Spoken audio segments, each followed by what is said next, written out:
Por favor, diríjase al representante para recibir el equipo adecuado en la parte trasera de la sala. La interpretación en español también se está poniendo a disposición a través de Microsoft Teams para los participantes virtuales que necesiten dichos servicios. Thank you. At this time, the invocation will be offered by Reverend Letitia Lee of the Mount Carmel Baptist Church, and that will be followed by the Pledge of Allegiance. Welcome, Reverend. Thank you. Oh, gracious God, we pause for just a moment just to say thank you for gathering us here today under your open heaven, oh Lord. God, we thank you for the detail of assignment that each and every one of these leaders have been tasked with on today. God, we ask that your presence fill this space, oh Lord, and that every decision, every conversation, every word that is muttered from anyone's mouth today, oh Lord, be guided by your Spirit, so that we can be on assignment, so that decisions can be made all across this city of Richmond, Virginia. Fill us, each and every person, with your presence. Guide our tongues, guide our mouths, guide the decisions that we make with each of our neighbors in mind. We thank you for trusting us, for trusting these leaders, these decision makers, with such an assignment as this. And we know that you will continue to fill this place and move through each and every one of us.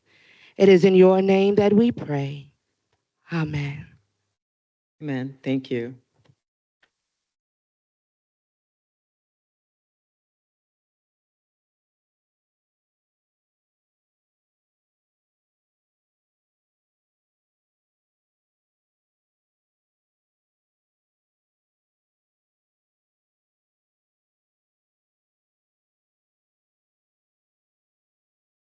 Madam Clerk, if you would please provide the chamber emergency evacuation announcement followed by the public speaker guidelines. Upon activation of the emergency alarm signal, all persons should immediately exit the building. Please use the exits to the left or right front of the council chamber or the east or west stairway outside the rear doors of the chamber. Do not use elevators or escalators. After exiting the building, proceed down 9th Street and enter the assembly area located in the former Public Safety Building parking lot. Able persons should assist visually and hearing impaired visitors with exiting the building. Members of the public wishing to speak during public hearings and or the public comment period are generally allowed 3 minutes to speak. Persons appearing before council are not allowed to campaign for public office, promote private business ventures, use language of a personal nature, which insults or demeans any person, including comments directed at public officials or staff members that are not related to their official duties, or address or question staff members directly. All questions are to be directed to the president of council. Failure to adhere to the guidelines may result in speakers forfeiting any remaining time and further disciplinary action as necessary, which could include barring from attendance at future meetings of city council for a period of 6 months. Members of the public who registered in advance to speak virtually will be called at the appropriate time. Thank you, Madam President. And Madam President, all members of council are in attendance this evening.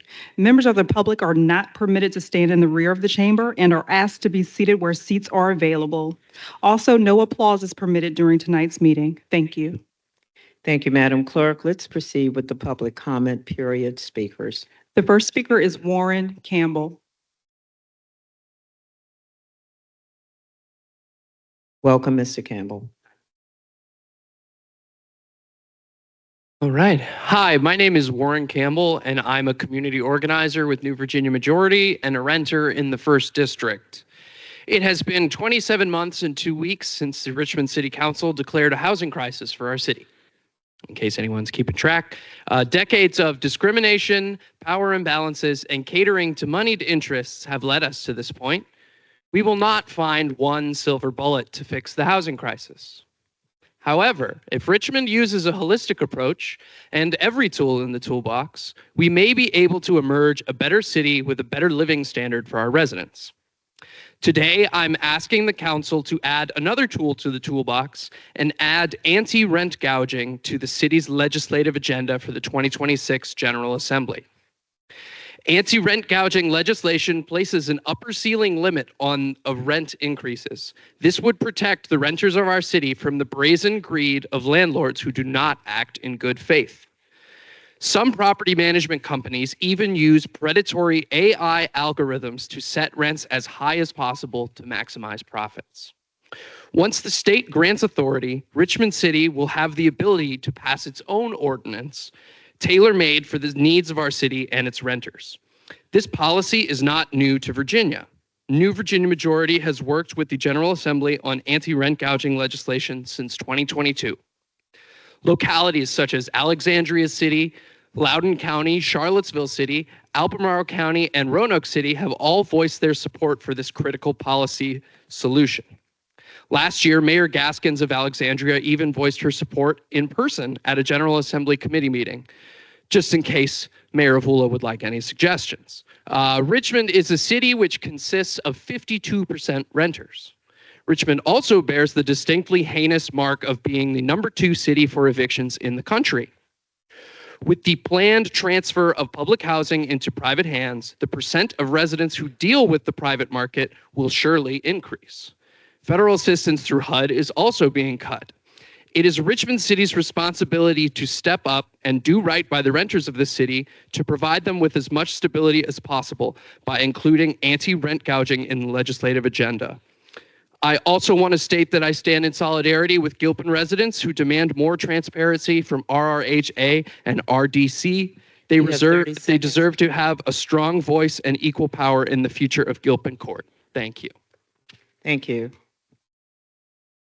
The next speaker is Sylvia Davis.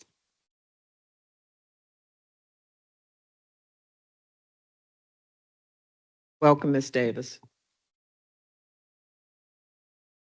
My name is Sylvia Davis, and I came to speak because I am a resident of Gilpin.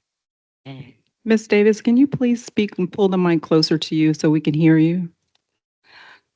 my name is Sylvia Davis, and I am a resident of Gilpin Court. Ever since I came to the meeting to tell about Ned Smith gave me that $20, they have been very nasty towards me. My daughter's home in the hospital on a ventilator. They would not do a reasonable accommodation so she could come home. They denied it, and I have the paper here. Not only that, nobody in Gilpin Court is aware of this RDC. The safety issues. My grandson almost died, and I said that before in this meeting. Nobody came and knocked on my door to see if he was okay. Nobody called to see if he was okay. Nobody came to fix anything after I showed y'all those pictures. All I have got was attitude, and it's not right. I don't know how Mr. Ned Smith got appointed as CEO, but I do know he is not right. And I'm not saying anything that I don't think y'all should know. I'm saying this because our lives depend on it. I got children, as I stated before. I got grandkids. Where are we gonna go if y'all tear that down and let him take over? How can he take over RHA's property? Why he's the only one wanting to sit on the finance board? Question that. I've never been to a city council meeting until he paid me to come. And I'm glad he did pay me because it educated me about where and what was getting ready to happen with me and my kids' living condition. So I ask you to reject the RDC. Put more members from the Congress on the board. Put somebody that live out there that you can trust. Not nobody that's gonna steal no money. Put somebody else on the finance board. Thank you for letting me speak. Thank you, Ms. Davis. The next speaker is James Stallings.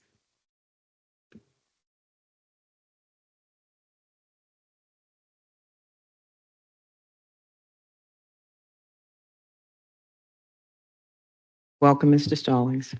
Good evening, Council. Evening, Ms. Gibson, my third district representative. The reason I'm here is because of the pending crisis and imminent failure of your water system and my mother's water supply. You've not had a problem with your water for 50 years. And that's because the persons who developed it not only designed it properly, but intended that if you lost power to it, you would not lose water pressure for 3 to 7 days. With the implication and the implementation of data center water draw off your drinking water system, you have now crossed over the threshold of where your 100-year-old water system is now about to fail. But beyond the draw of water from Enrico, Hanover, you were unaware that upstream from you in the town of Columbia, Louisa County and Fluvanna County are intending to draw off 8 to 20 million gallons a day from above your city in a water system that they have built for the last 15 years to support economic development and data centers. Now, there's a broad description called death by government policy is generally defined as genocide.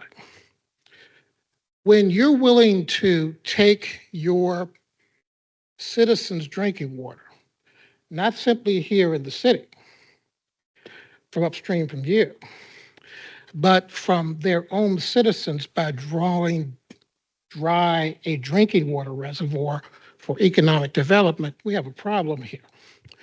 Because all of your water systems, at a minimum, if I had to design it, you would have 30% of that water always in check and only for drinking water. You're probably close to 4% of drinking water. The rest of it's industrialized.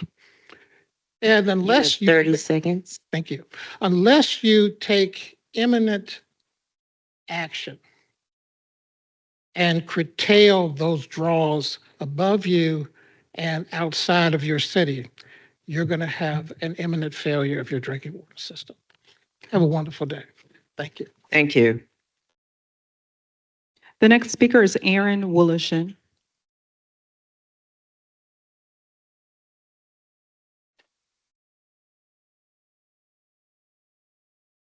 Welcome, Mr. Willerson. Thank you. Hi. I have lived in Richmond since 2018, and since that time, I have been a renter, and I've lived in just about all over the city. And I'm here to talk about how the quality of rental housing here in Richmond is absolutely atrocious. There has not been a single place where I've lived in and around the city that has not had water leaks, insect infestations.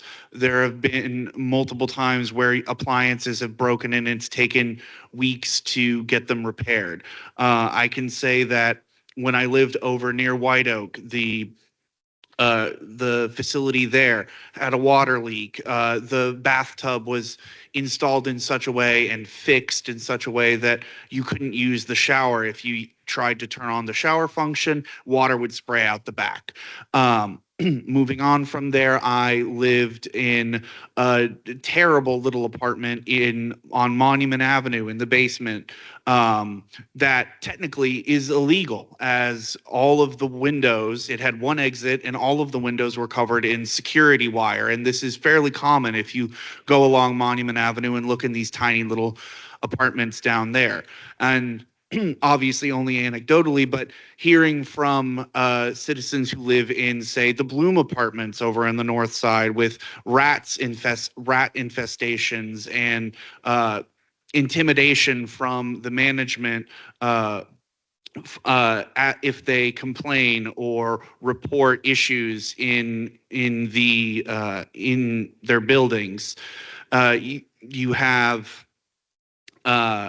other locations where where I live now, where the roof was claimed to be inspected and passed, and so far there have been 3 roof repairs, and there currently is a giant chunk of drywall out of one of the walls because they need to replace a whole section.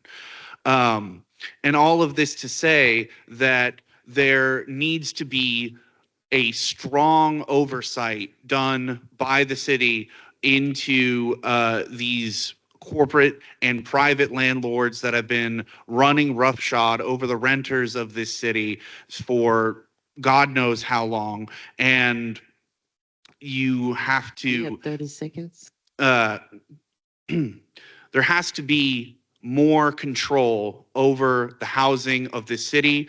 As someone said before, we have second highest eviction rate in the nation. And if there was a inspection program for these Mr. rental Willishin, you properties. cannot speak to the rental inspection program paper. That is the subject of an ordinance on the agenda. That's what I have. Thank you. Thank you. The next speaker is Madeline McElgan. Welcome, Ms. McElkin. Thank you. Good evening, Council. You can call me Mads. I am a tenant and organizing member with the Richmond Tenants Union and a resident of the 7th District. I'm concerned about the proposal to transfer Gilpin Court to the RDC, given the chronic incompetence of Stephen Nesmith, the RRHA CEO, and appalled by the recent scandal from those in power pushing the proposal through. For those that may not know, the RRHA CEO hired a company to bribe residents to show up to City Council in June and hold up signs. They didn't give any explanation as to what the residents were being asked to support. Those who were enticed to participate were personally compelled to recant their support once they discovered what it was they were aiding. They are manufacturing public support because they know what they're doing doesn't benefit the residents whose interest they allege to be acting on behalf of. How does this not immediately disqualify the proposal? I am no lawyer, but that seems like quite the conflict of interest. Further, the foundation of the proposal is rotten. At a time when we are seeing stagnant wages, soaring rents, and increased evictions and displacement, it seems utterly cruel to put some of our most vulnerable neighbors out of a home, something this proposal absolutely guarantees. While 501c3s are held to some standards of transparency, there is no government oversight over RDC in this proposal. You all have much greater ability to protect tenants under an RRHA managed Gilpin than an RDC managed one. Failure to not provide meaningful oversight and put an end to evictions has life-threatening consequences for residents. According to the Virginia Department of Health, tenants who are served an eviction notice, just the notice, have a 30% increase in mortality within 5 years. That number only increases once the eviction takes place and community members are forced outside during record-breaking heats or winters. Not to mention the horrible effect evictions have on mental health outcomes in children and adults. Looking at their actions, past and current, it seems RHA wants to transfer Gilpin not to help the residents, as they say, but instead to evade even more scrutiny from HUD. In 2025 alone, RHA has received 2 serious HUD-related reality checks. They are currently being sued for not complying with federal law to offer hardship exemptions for tenants unable to pay rent. According to the suit filed in February, from 2019 to 2024, only 1 hardship exemption was sought out and only 1 was given. How many people could have avoided eviction 30 if they had seconds. followed the law? Additionally, a recent HUD audit found that up to 66% of tenants' rents were miscalculated. That is not a simple rounding error. How will transferring Gilpin to an institution with even less oversight and transparency offer anything different? The only guarantee is that the public won't actually know and be powerless to stop them when RDC inevitably breaks the law. The solution here is to demand greater accountability and transparency from RRHA, not to obfuscate accountability through this transfer. Do not support this proposal, and Thank if it you. is That within is your your time. powers, you should do everything possible to remove Stephen Nesmith.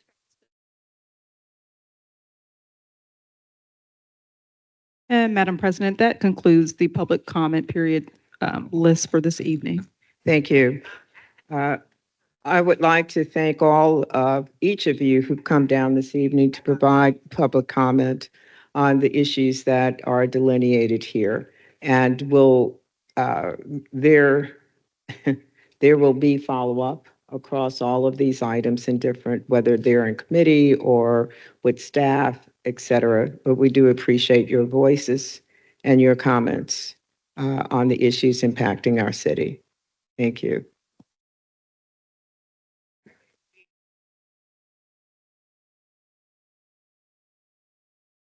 Madam President, Yes.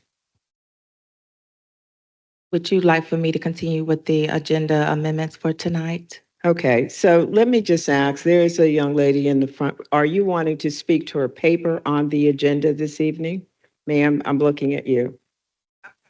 Are you wanting to speak to a paper that's on the agenda for this evening? Okay, so when that comes up, you'll have an opportunity, we'll have a public hearing on the papers that are on the agenda for this evening, and you would have opportunity to speak then. That's correct. That's correct.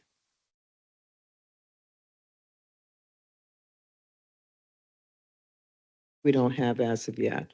Madam President, there is an expedited resolution relative to the redevelopment of Gilpin Court. Right, but we have not taken action on that, but I'm going to ask that you would come forward.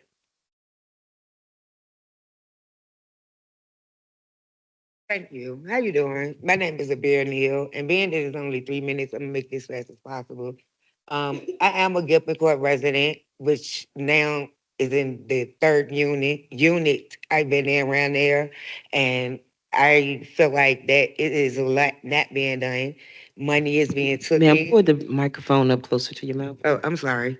I feel like basically nothing is being done long as you pay your rent. If you don't pay your rent, then you'll get put out. But nothing is being fixed.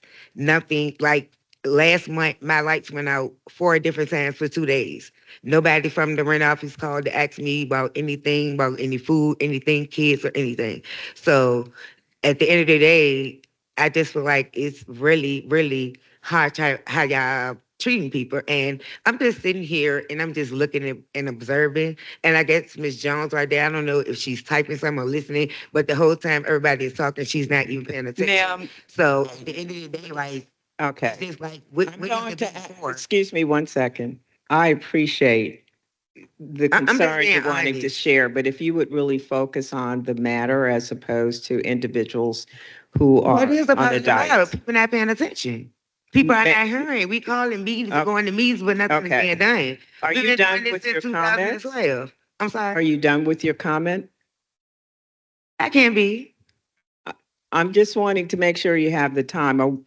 You wanted to give comment as Yeah, but resident it's only of 3 Gilpin. minutes. That's why I'm not That's being correct. rude. It's only 3 minutes, so I don't want to, I'm Right, just and trying I'm to get saying, everything out in yes, 3 minutes. speaking to, if you would proceed with your comment relative to Gilpin Okay. and not If that members on this dais. Okay, thank you. Well, like I said, a lot of things is being ignored. A lot of things are not being fixed. Mold is all in the houses. You could put a ticket in to get things fixed and it never get fixed. Houses are flooding. We have a bad outbreak of water bugs right now that's literally coming through the tubs and the sinks. Like, I live in Gilpin, but that don't mean anything. Like, my house is fit for me and my kids. We're going to be comfortable. But it's things that Gilpin do, like I said, like the power outages. It was only like 16 of us that lost power. Nobody called and knocked on the door and asked anything, was we good, offer anything or nothing.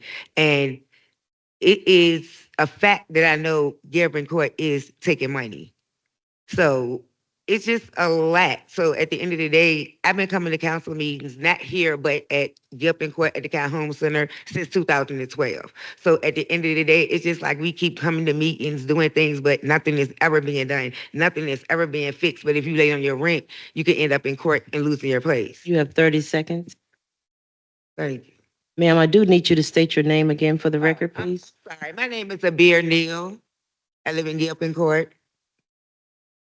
Thank you, Ms. Neal.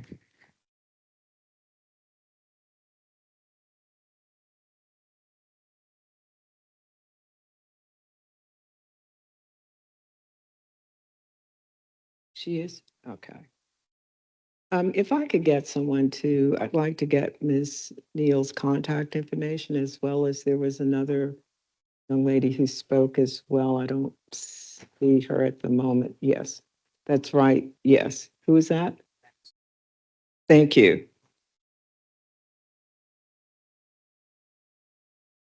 Okay. Madam Clerk, let's move on to review any amendments to tonight's agenda.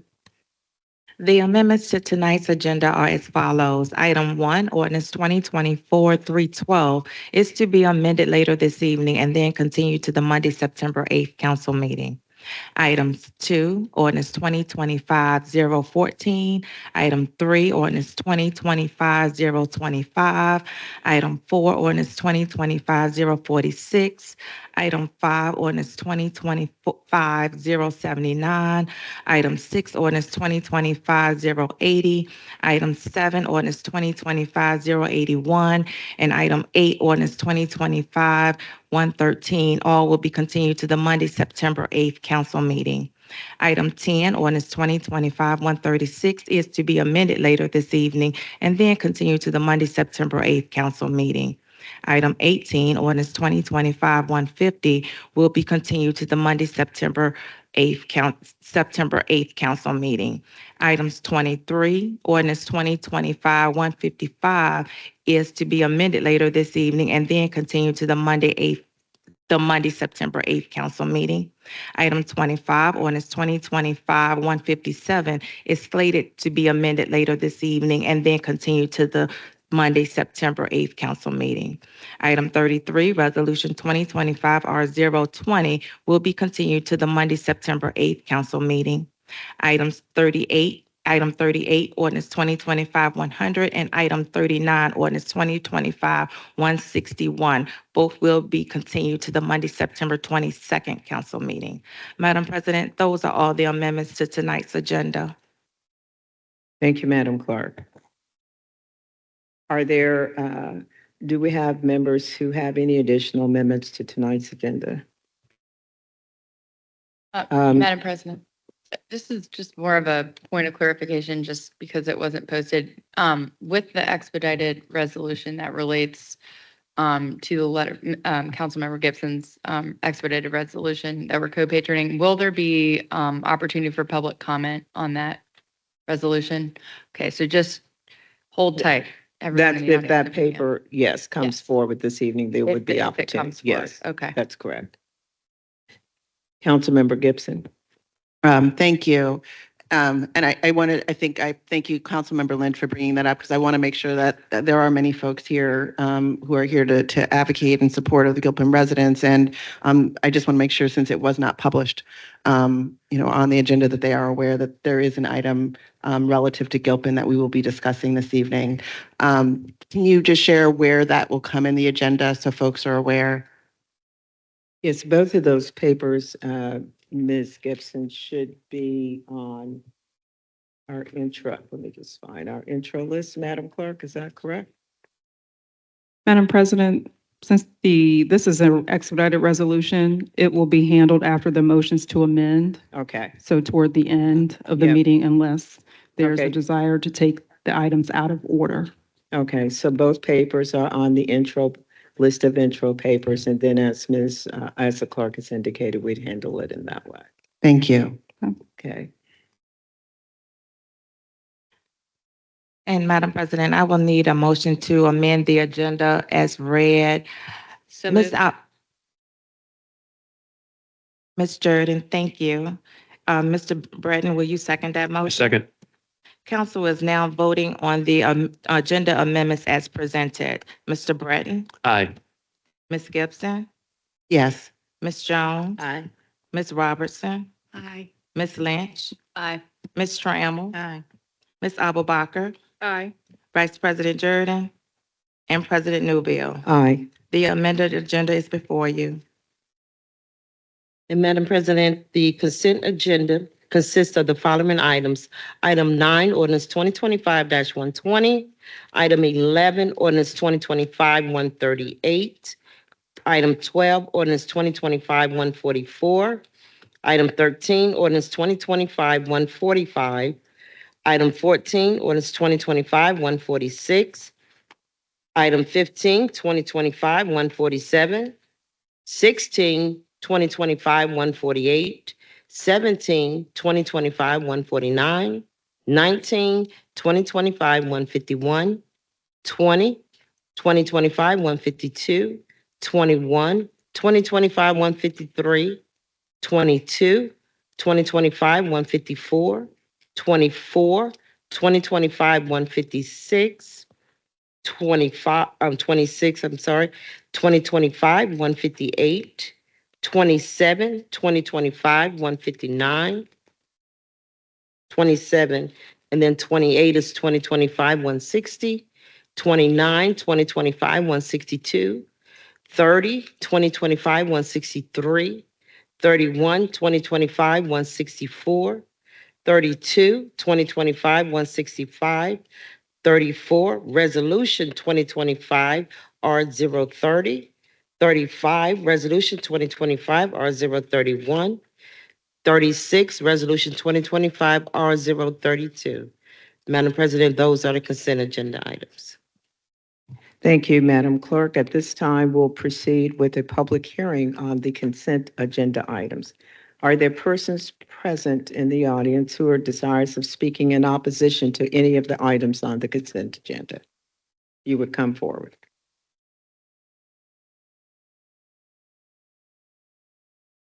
Okay. Seeing none, Madam Clerk, do we have any virtual speakers desirous of speaking in opposition? Yes, Madam President, we do have one virtual speaker. He's speaking in support. Okay, then seeing none desirous of speaking in opposition, are you desirous of speaking up? Okay, I apologize. I was saying, we will have a public hearing on the consent agenda items. And then the first would be opportunity for those to speak in opposition to any of the items on the consent agenda. And you could come forward and provide comment.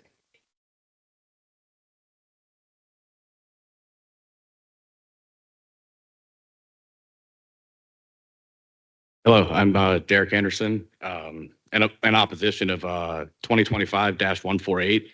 The Fulton Hill Fenton Street master plan, as it's called, is June 13th was the day that the whole neighborhood was somewhat notified of this project. That's the day that the signs went up, one at that. We didn't even know about till July 1st that there was a meeting. We were told we weren't given enough information on the meeting for the whole project. Everybody missed it. It was very vague about the project. So a bunch of us have tried to make it here this evening. We would hope for a moratorium on the project to just push back a little bit, give the neighborhood a little bit more information, let us gather our things and figure out what to do with this project for the rezoning. Is the project rezoning just is our whole district moving to the city? Is it moving to the county? We were split level right there.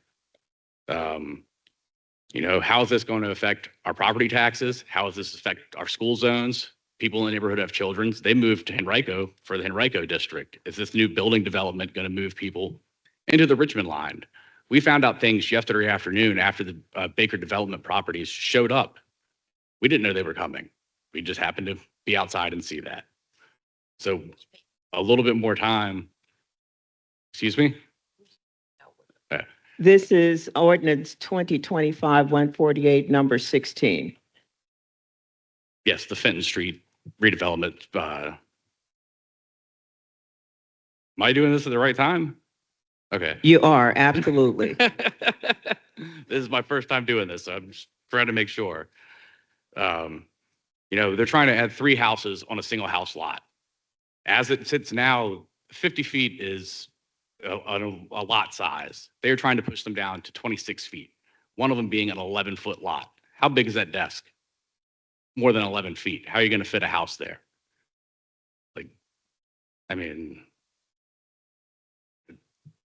Something's just not really making a lot of sense. And I think that community needs more time to figure out this game plan, get more information from the development, because I don't think that we were given enough of a window to figure this out with a sign that just appeared. No, they said that looking at the You record have of 30 it, seconds. looking at your record from the meeting on the 1st, it says that we were notified. No one notified anybody. No one came door to door, but according to your records, it was. But not one person had any idea about this building, the zoning, and 3 houses they're trying to put on a single property land.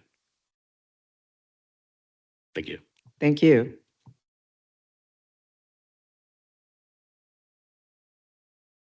Hello, my name is Holly Setzer. I'm also a resident in the neighborhood with the Fenton Street development.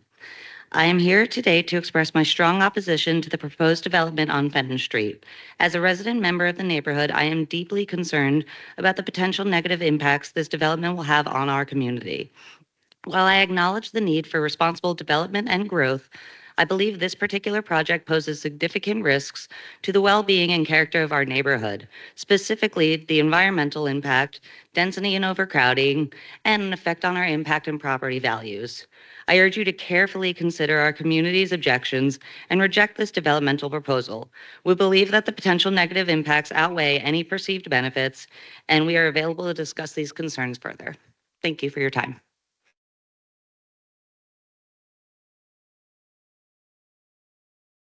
Hi, my name is Tesseline Tabilis. I also live on Fenton Street. So while I understand the need for housing, allowing 3 homes on this tight lot raises concerns. One, precedent and density creep. Rezoning could set a precedent for increased density on undersized lots, gradually altering the neighborhood's character and intent. Number 2, tree loss environmental impact. This site includes mature greenery that supports birds, rabbits, a groundhog, and more. Clearing it more disrupt habitat, reduce stormwater absorption, and worsen drainage issues.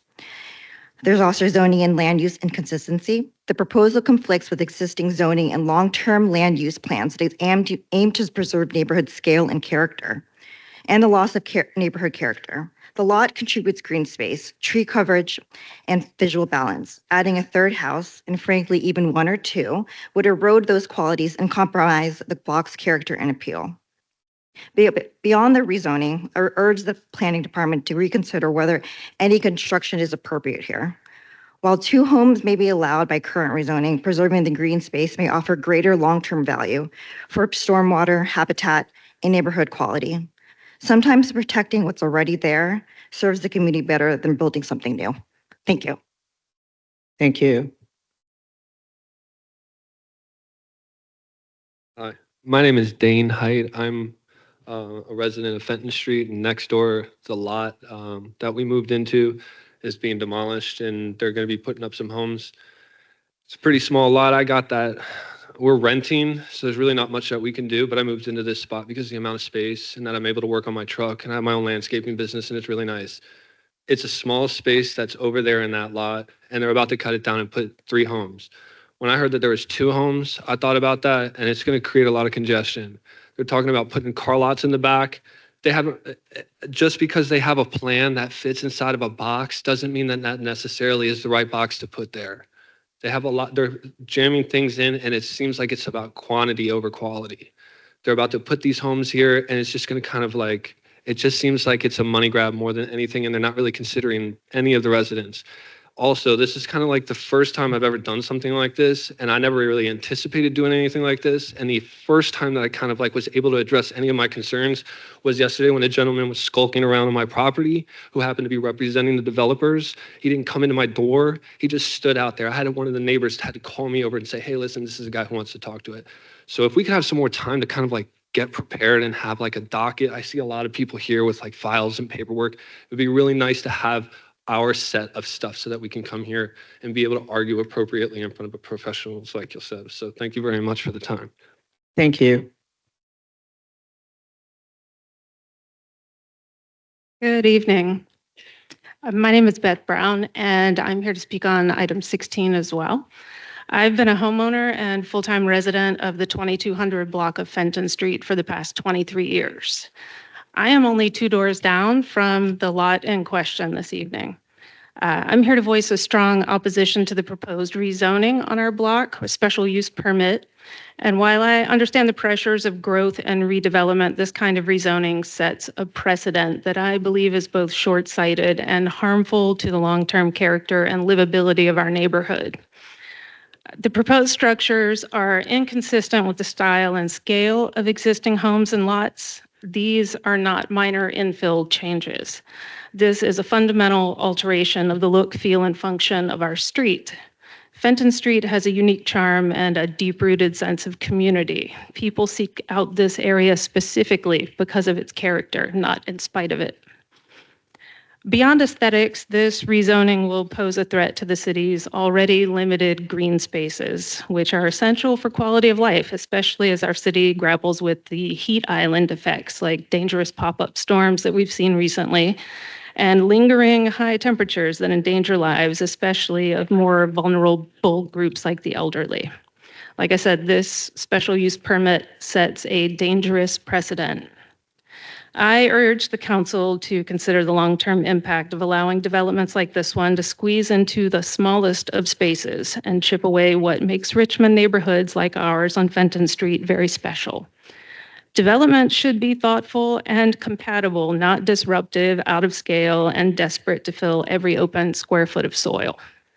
So I ask that you help us preserve not only the integrity, character, and livability of Fenton Street and Montrose Heights by denying this rezoning proposal and special use permit, but the other neighborhoods who will surely fall victim to overeager corporate developers if it's not. Thank you. Thank you. Good evening. My name is Peter Horsley. I'm a homeowner one door down from the Fenton project that's in question. I have had very little to no notification about this. I found out there was an obscure sign in one of the houses right beside its front lawn that did not make it sound like this is what was going to be occurring. I had no personal notification to my home, and I was only told yesterday in person by one of my own neighbors about this hearing. I have a few concerns and am against the idea that they should be able to put 3 lots or 3 houses in one lot. I think that it's just like the speaker before me, it's a very bad precedent to set that someone can chop up a 1-lot home into 3. If you've been there personally, it's very hard to imagine 3 homes on the corner like that with a one driveway that we are all going to share to get back into our homes for parking. Sorry, excuse me. The last thing I wanted to say is that there's so very little information that I was given about this that I would also like a little more time and maybe be pointed in the right direction of where I can find more information about if there's a zone change happening. I moved to Henrico from Norfolk with the interest of starting a family with my wife and the Henrico school system. The house next to me is Richmond, and if there is a rezoning, I would be Richmond or instead of Henrico, and that would make things, very complicated. And that was not why I chose to live there. That is all I had to say. Thank you. Thank you. Madam Clerk, at this time, we'll proceed with the second part of the public hearing. Are there persons present desirous of speaking in favor of any of the items on the consent agenda?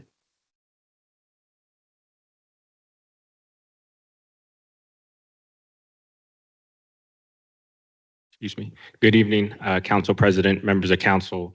My name is Alessandro Ragazzi, work for Baker Development Resources, representing the property owner on special use permit request at 2201, 2203 Fenton Avenue. That's item 16, ordinance 2025-148. We applied for this SUP early in December of last year. At that time, we sent out notices. Do understand that if folks who there's a county line is real close by, so folks that live in Henrico would not have received notices from us. But we did reach out to the Fulton Civic Association, and we kind of didn't hear anything back until most recently, a few weeks ago, and we were able to set up a meeting very late yesterday. The The SUP has been reviewed and approved by all city reviewing agencies, has a unanimous recommendation of approval from the Planning Commission. And I understand that there are concerns. However, the proposed density is supported by city policy for equitable development.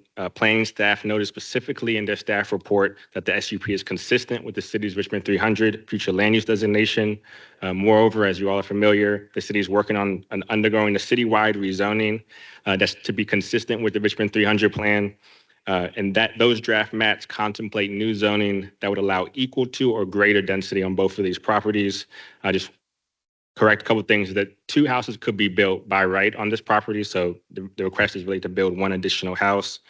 And through the SUP process would provide quality assurances not guaranteed with a by right development, including new sidewalk along both street frontages, 3 new street trees, 2 off-street parking spaces per home. There's no driveway. Quality building materials, including cementitious lap siding for durability, and a more compatible architectural design in line with the scale and massing of existing homes in the neighborhood. Again, recognize there are concerns. To the extent that people feel like they don't have enough information, we'd be happy to continue to request to talk with people and explain the request in more detail. But again, this is a 1 single family home consistent with Richmond 300 plan. And by virtue of going through the SUP, has a number of quality assurances not guaranteed by right.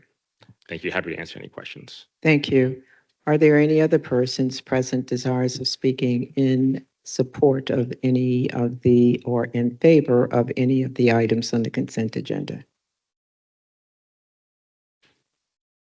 Madam Clerk, we had a virtual speaker. Yes, Madam President. We have Brian Jackson.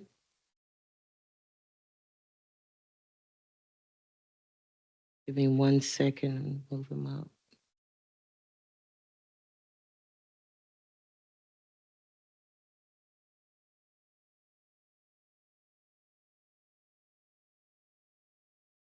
Is up there? Mr. Jackson, you're now allowed to unmute your mic and proceed with your comment. Thank you very much. The request to speak is withdrawn. Thank you. Mr. Jackson, we cannot hear you in the chamber.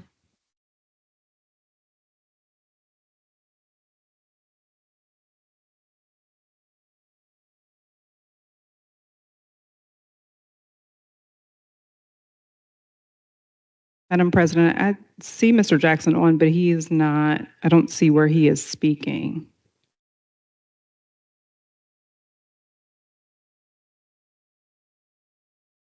Okay, should, And I'm just told that he has withdrawn his interest in speaking, so disregard. thank you. The public hearing is now closed. At this point, I'd like to make a motion, given the community feedback that's been provided, as well as the individuals representing the developers' willingness to have a community meeting for opportunity for greater discussion. I'd like to move that this paper would be continued. Second. And Madam President, what is the continuance date? Would you like this continued to the September 8th council meeting? That's correct. Thank you. All right, council is now voting on the motion to continue item 16, ordinance number 2025-148 to the September 8th council meeting. Mr. Breton. Aye. Ms. Gibson. Yes. Ms. Jones. Aye. Ms. Robertson. Ms. Lynch. Aye. Ms. Trammell. Ms. Abubakar. Vice President Jordan. Aye. And President Newbill. Aye. That motion has been approved. Thank you. Madam President, are you ready for the vote on the consent agenda? Yes, I am, Madam. Yes. So council is now voting on the consent agenda items. Mr. Breton? Aye. Ms. Gibson? I have a troublemaker sitting next to me. I can you see, repeat Ms. that? Gib, I'm but if you, voting on the consent agenda. Yes, thank you. thank you. Ms. Jones? Aye. Ms. Robertson? Aye. Ms. Lynch? Aye. Ms. Trammell? Aye. Ms. Abubakar? Aye. Vice President Jordan? Aye. President Newbill? Aye. Those papers have been adopted. Thank you, Madam Clerk. and thank all who made comments relative to the consent agenda items. At this time, we'll move on to the items on the regular agenda.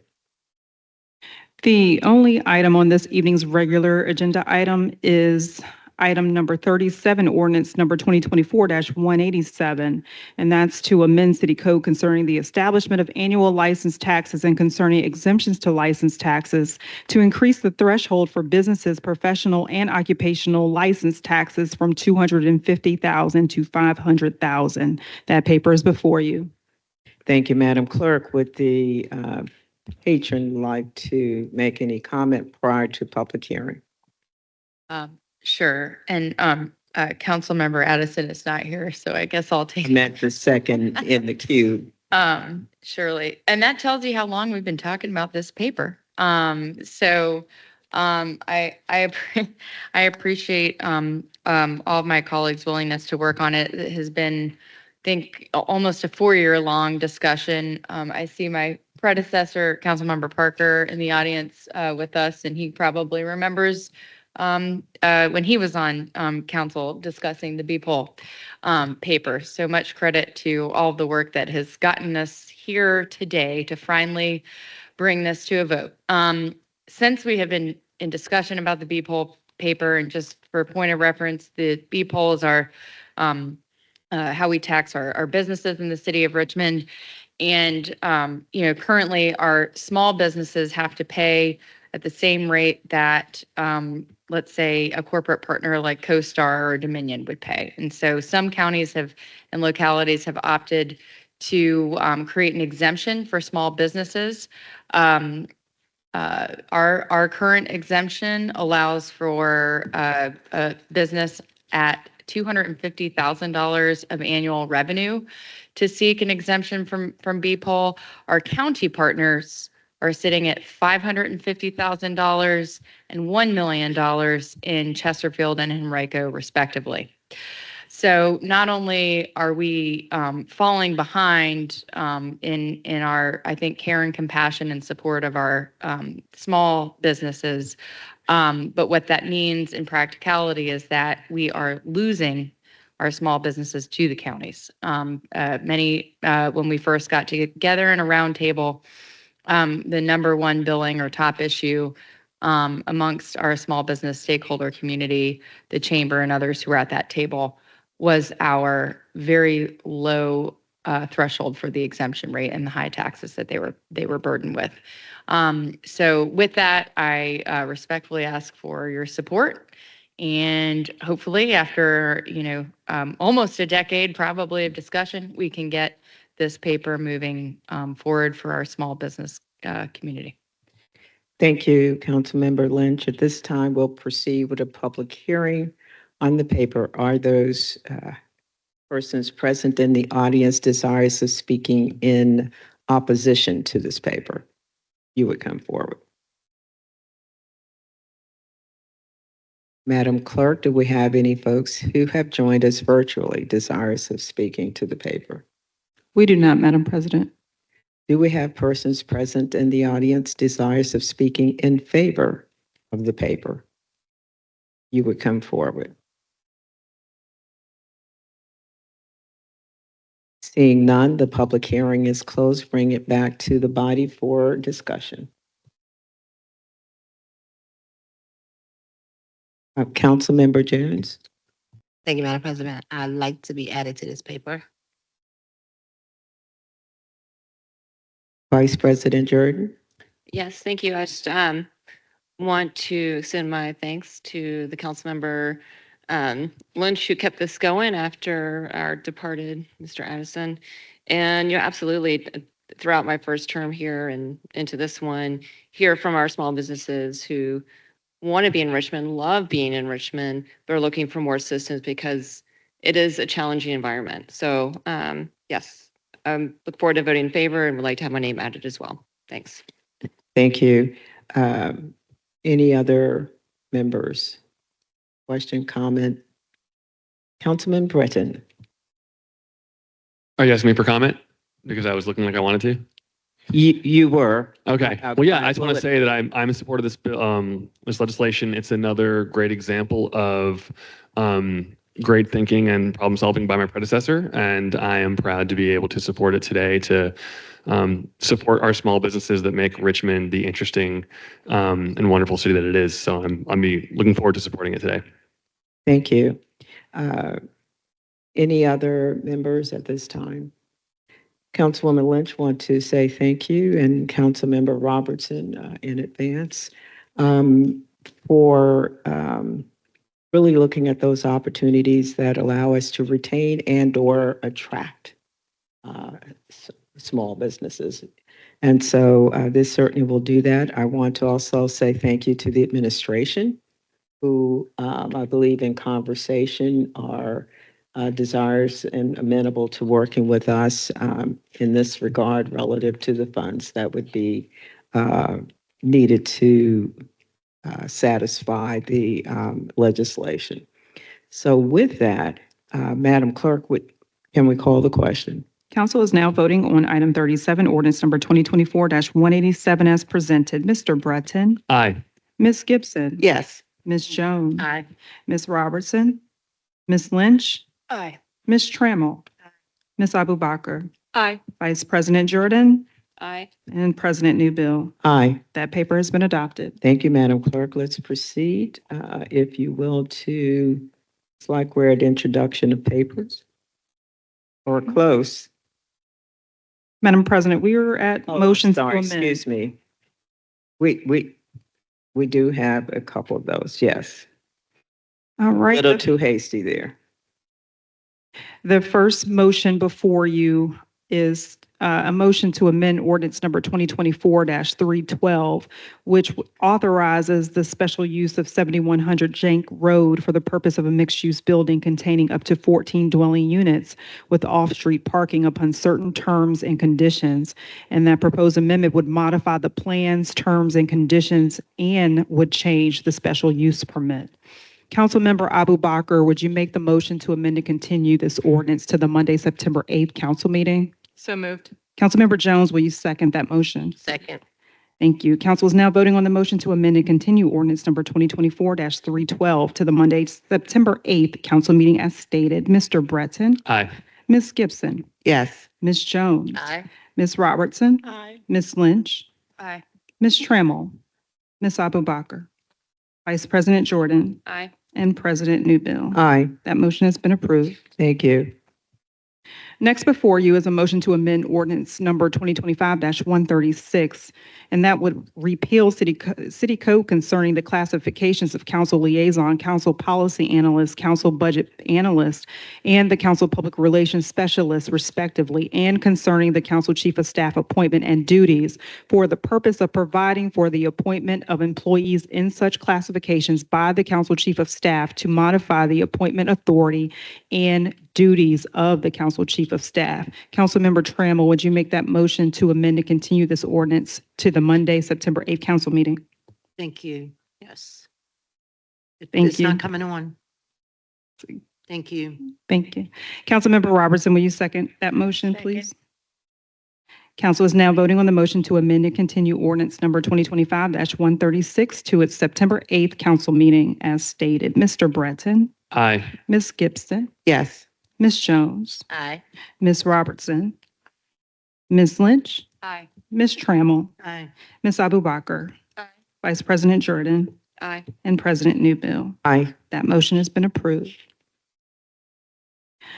Next before you is a motion to amend ordinance number 2025-155, which would authorize the conditional use of the property known as 505 West Lee Street for the purpose of a lodging house upon certain terms and conditions, and the proposed amendment would modify certain terms and conditions. Councilmember Gibson, would you make the motion to amend and continue this ordinance to the Monday, September 8th council meeting? So moved. Councilmember Abubakar, will you second that motion, please? Second. Thank you. Council is now voting on the motion to amend and continue ordinance number 2025-155 to its Monday, September 8th council meeting as stated. Mr. Breton? Aye. Ms. Gibson? Yes. Ms. Jones? Aye. Ms. Robertson? Ms. Lynch? Aye. Ms. Trammell? Aye. Ms. Abubakar? Vice President Jordan? Aye. And President Newbill? Aye. That motion has been approved.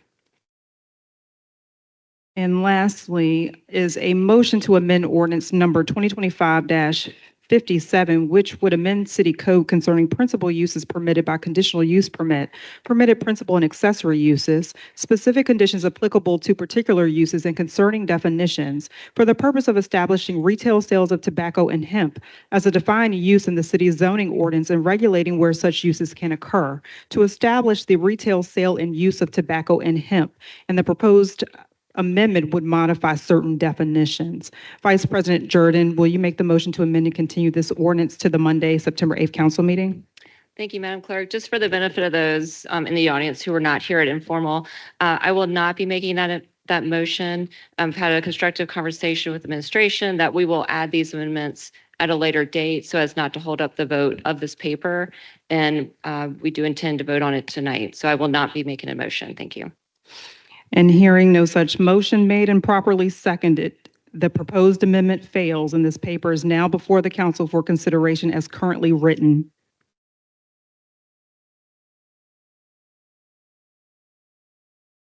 And Madam President, Yeah, go on. would you like someone from city administration to explain this ordinance? Since it is now before the council for consideration. Yes, do we have someone present who can speak to this? Thank you. And the fact that we will amend at a future time as opposed to this evening.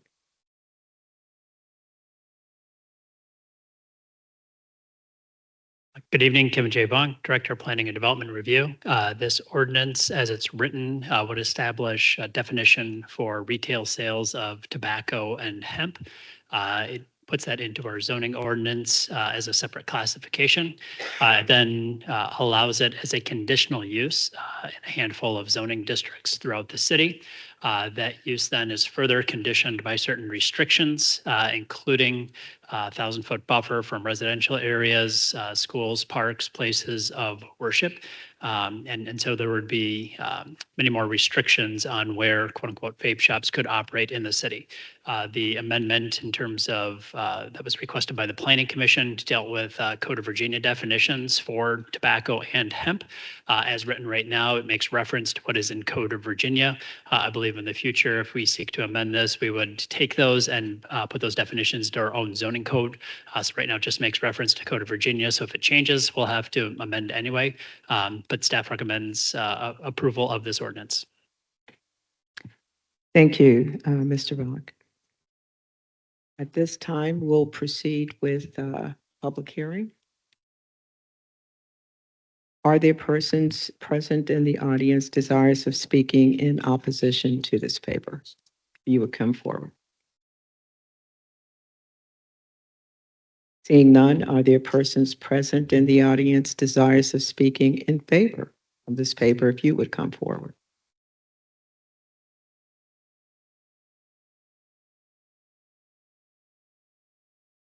Am I correct in understanding this would like limit the creation of more vape shops? Then that sounds great. They're taking over the city for what? So, yay, less So vapes. would you give us your name and? Yeah, Madeline McElligan, 7th District. Thank you. Thank you. At this time, the public hearing is closed. Bring it back to, oh, I'm sorry. Were you, yes. Coming forward to speak in favor.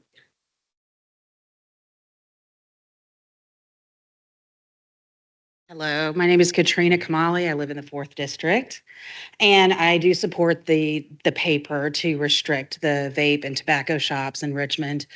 Part of this is that there was a lot of contention about a recent development in our neighborhood, and part of that contention was because there are so many vape shops on Forest Hill Avenue and Jank Road, particularly near Lucille Brown Middle School.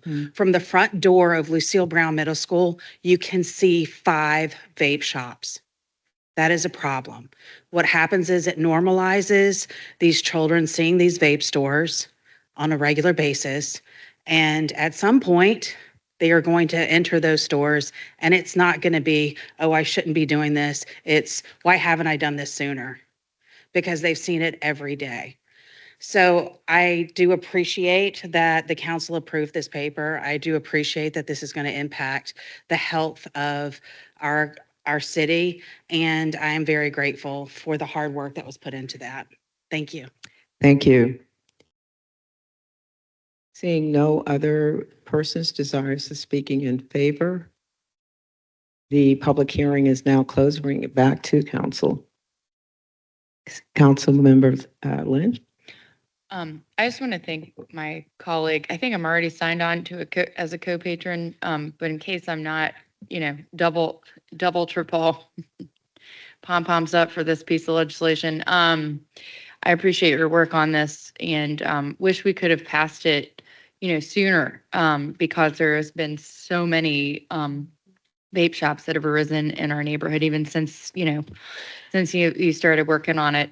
So appreciate you bringing this forward and working to get it done.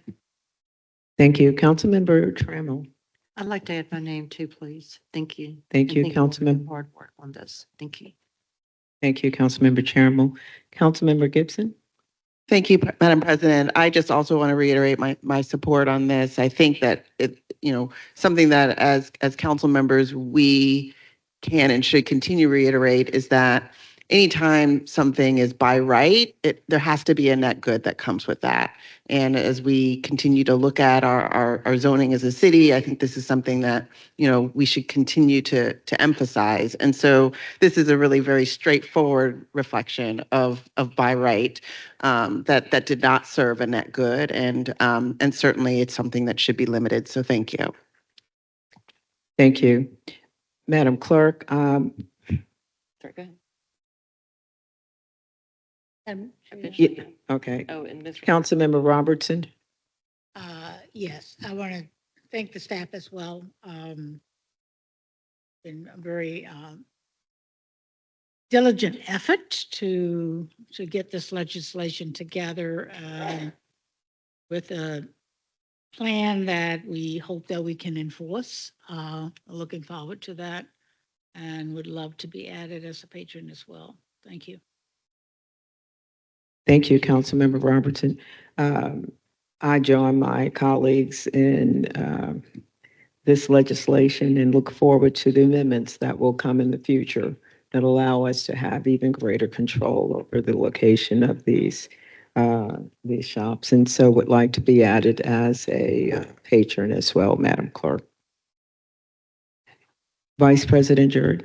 Thank you. Yes, appreciate everyone's hard work on this. I think it spanned 2 mayors, and the planning department worked really diligently to make sure that we were doing a paper that hopefully we could absolutely enforce. And this is an important first step. Obviously, we're going to need some tools to address those that are already open. This does not impact existing vape stores. It only allows us to influence where they're located going forward. So, General Assembly, hope you're listening. We need your continued help on this. And I too would like to have my name added to this paper. So it originated in administration. We appreciate their partnership on this. Thank you.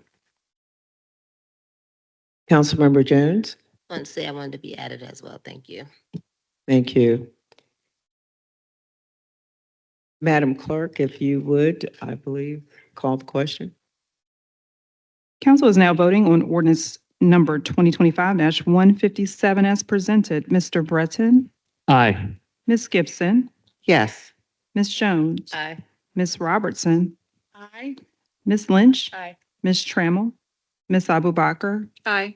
Vice President Jordan? Aye. And President Newbill? Aye. That paper has been adopted. Thank you, Madam Clerk. Let's move on to any papers for expedited consideration this evening. The first paper for expedited consideration this evening is a resolution to amend the resolution which designated which council members serve on the council's standing committees and the various boards, commissions, and other collegial bodies to modify the term limit and member assignments. I will need a motion to expedite consideration of this paper. Councilmember Lynch, will you make that motion, please?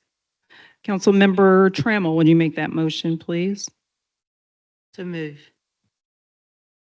And Second. Thank you. Council is now voting on the motion to expedite consideration of the proposed resolution as read. Mr. Breton? Aye. Ms. Gibson? Yes. Ms. Jones? Aye. Ms. Robertson? Aye. Ms. Trammell? Ms. Abubakar?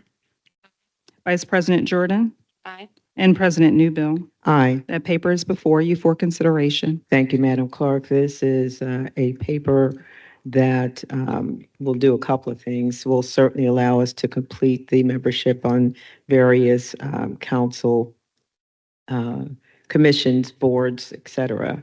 But it will also, in terms of one of our standing committees, allow for change in responsibilities between two council members as well. So, Madam Clerk, I think that, and all of these have been in discussion with the members in terms of certainly joining the various bodies that we had no representation on, as well as looking at the modifying the term limits from 4 years to 2 years of service on the various committees. Okay.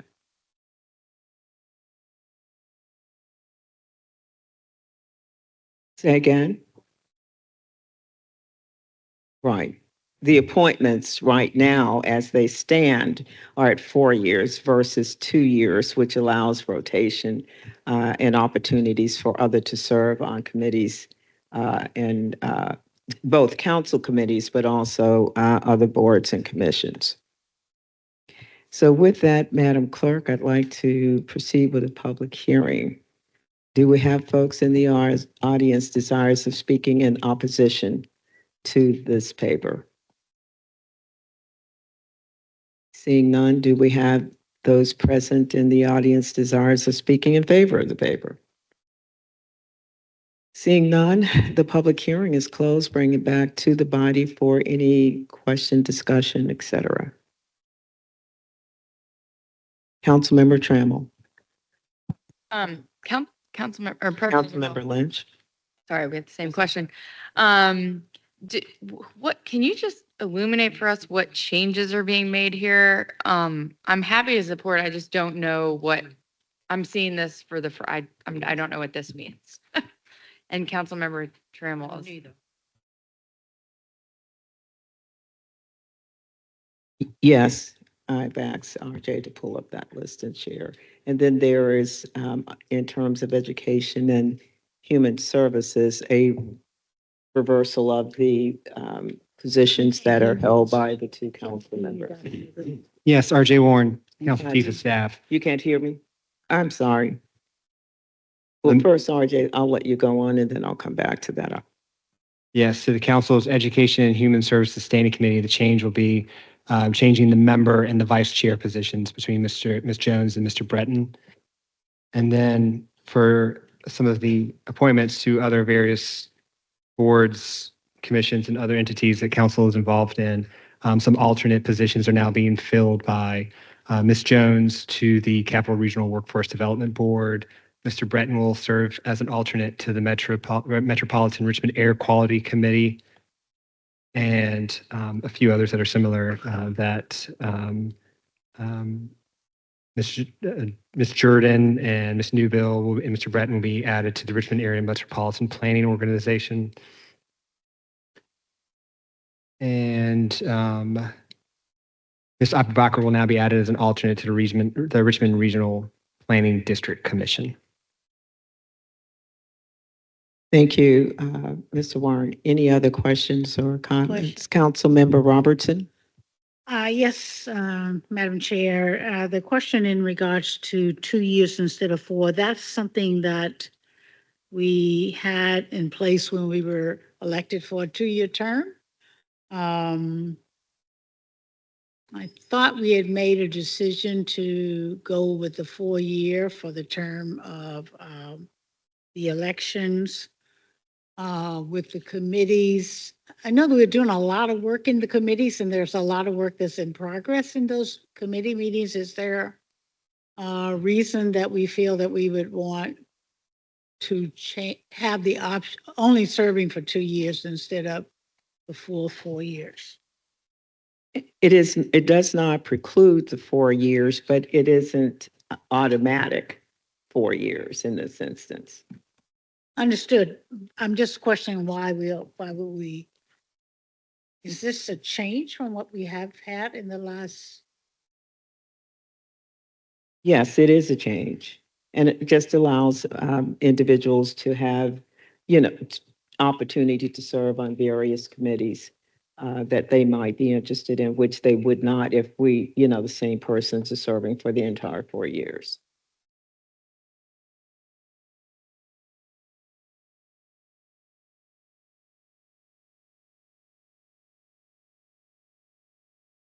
You answered my question. I just don't, Oh, okay. I don't understand. I mean, I think there's some value added with the continuity. I mean, we're all committee members of the full body, and we all report back to the full body. We should be getting even more direction from the full body as to what we want those committees to do.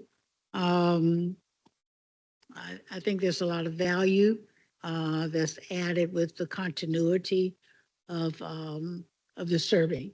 Sure.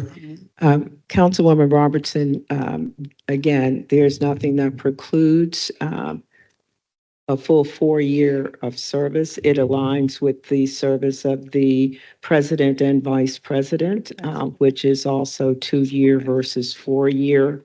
But there's nothing that precludes an individual from continuing and being, you know, reappointed to a committee. But it does align with the leadership for the body.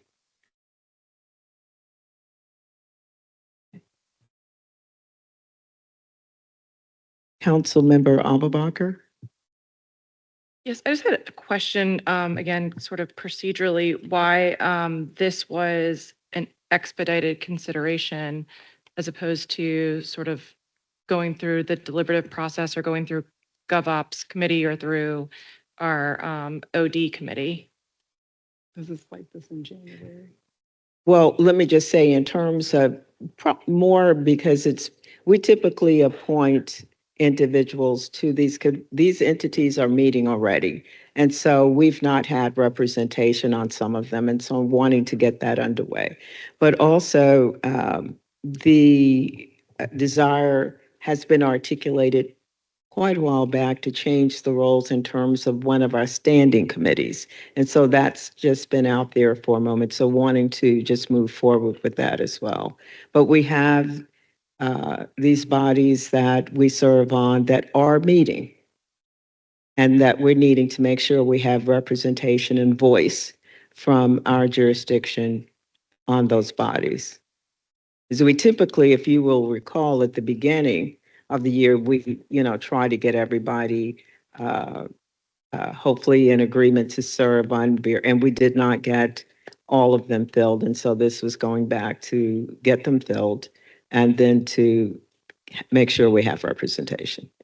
I can see the desire for speed when it comes to that. I guess the bigger question for me is to Councilmember Robertson's point about the 4 to 2 year change wrapped up in this.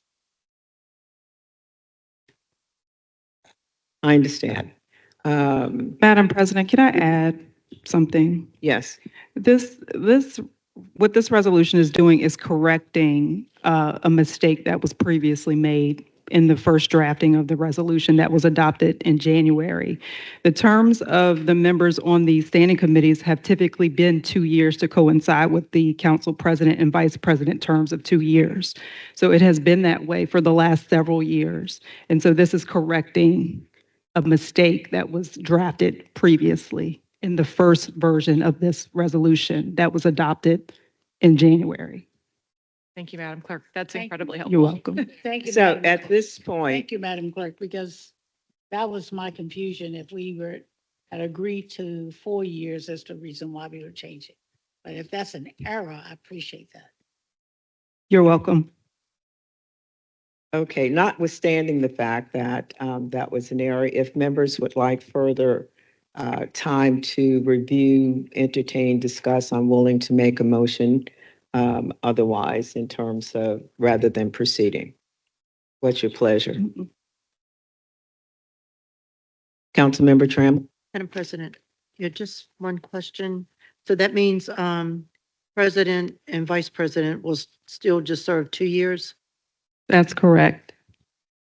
Thank you. Thank you. If members would like more time to review, I'm more than happy to make a motion to continue. So move. Motion to approve. Oh, okay, Second. okay. Madam Clerk, if you would call the question. Council is now voting on the proposed resolution as read. Mr. Breton, Aye. Ms. Gibson, Yes. Ms. Jones, Ms. Robertson, Ms. Lynch, Ms. Trammell, Aye. Ms. Abubakar, Aye. Vice President Jordan, Aye. President Newbill. Aye. That paper has been adopted. Thank you. Next item, Madam Clerk. The last paper for expedited consideration this evening is a resolution to direct the city attorney to notify the Richmond Redevelopment and Housing Authority of the requirement of council approval prior to entering into a master development agreement for the redevelopment of Gilpin Court. I will need a motion to expedite consideration of this paper. Councilmember Gibson, will you make that motion, please? So moved. Councilmember Breton, will you second that? Second. Thank you. Council is voting on the motion to expedite consideration of the proposed resolution as read. Mr. Breton, Aye. Ms. Gibson, Yes. Ms. Jones, Ms. Robertson, Ms. Lynch, Aye. Ms. Trammell, Are we expediting this paper?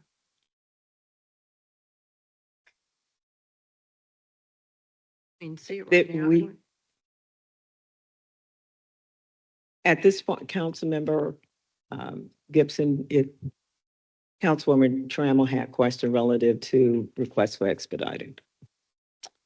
So do you want me to kind of give my comments on it? It's not a quick answer necessarily, but I'm happy to speak on it.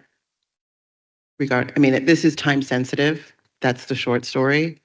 A master development agreement was signed by the RHA CEO. And I'm happy to talk more, provide more detail.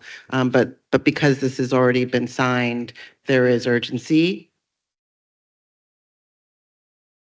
Thank you. Councilmember Trammell? So there's 9 council members that signed a letter? I didn't see No, no that letter. is not correct. No, I didn't see a letter. Okay, so No. then I do not fully understand. Because I don't see the CEO here. Is he supposed to be here to know about this, or where does this go? I mean, if we vote, what do we? Because I know, Kenyon and I would not had a chance to talk. But I thought the city attorney said that she wanted all 9 council members to sign something before she would move forward. So I know I didn't see a letter and I didn't sign anything. Councilwoman Trammell, you're correct. There was not a letter signed by all 9 members directing the city attorney to forward anything to RRHA. This paper, first, in order to have this be the case, the councilwoman is requesting that it be expedited for if it is not expedited for consideration, it would be introduced, but it would not be acted upon this evening. It would still be introduced, but it would not be expedited this evening. Because it would So we require just- 6, We're just voting on something that we can have more discussion on, per se. yes. Okay. Okay. All right. Yes. Ms. Trammell, what is your vote on the motion to expedite this paper? Aye. Ms. Abubakar, Aye. Vice President Jordan, Aye. and President Newbill. Let me say, I am going to vote to support this. However, I have major concern. We have what we refer to as the Big Six in the city that is impacted by the actions that we would be taking. For me, getting to the table to have a discussion, and I've shared that, to have a discussion, both in terms of what our attorneys have said, the RRH attorneys, and getting to agreement around or clarifying the misunderstanding, around the RRHA board and signing, city council, review and signing. And so I'm going to support the expediting, but let me just say, this is bigger than Gilpin. Gilpin is critically important. Let me say that. I grew up in Wickham, and so I know how old our public housing communities are and that they need to be addressed. And anything that slows down and allows what the young lady referenced in terms of the state of her home and others is a challenge for me. The sooner we can get to the table, get clarification, get absolute clarification about who's required to do what to whom is critical. I got that. So I'm not at all, but this creates a challenge in terms of still needing to get to the table, even if, and as this moves forward. So, yeah.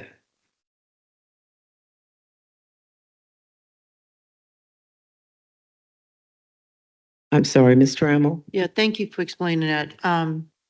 So really, all we're doing is just voting tonight. If we're not we're not coming to the table per se with. Right, this is just voting to expedite this paper, which is saying to the city attorney to notify the housing authority of council's, as you can see it here, approval prior to entering an MDA for Gilpin. Then we have to vote on this paper, assuming the expedited request is, assuming there are 6 votes, and it sounds as if there was, then we get to vote on this paper. Again, don't want to be redundant, but we need to get to the table. So, Madam President, let me ask you something. Has council members been to any of the board meetings with the CEO and the board member?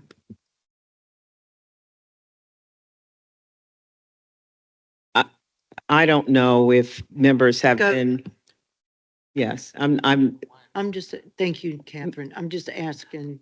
Yes, I don't know if members have been, but many of us have had conversations with the leadership, with tenant members and representatives.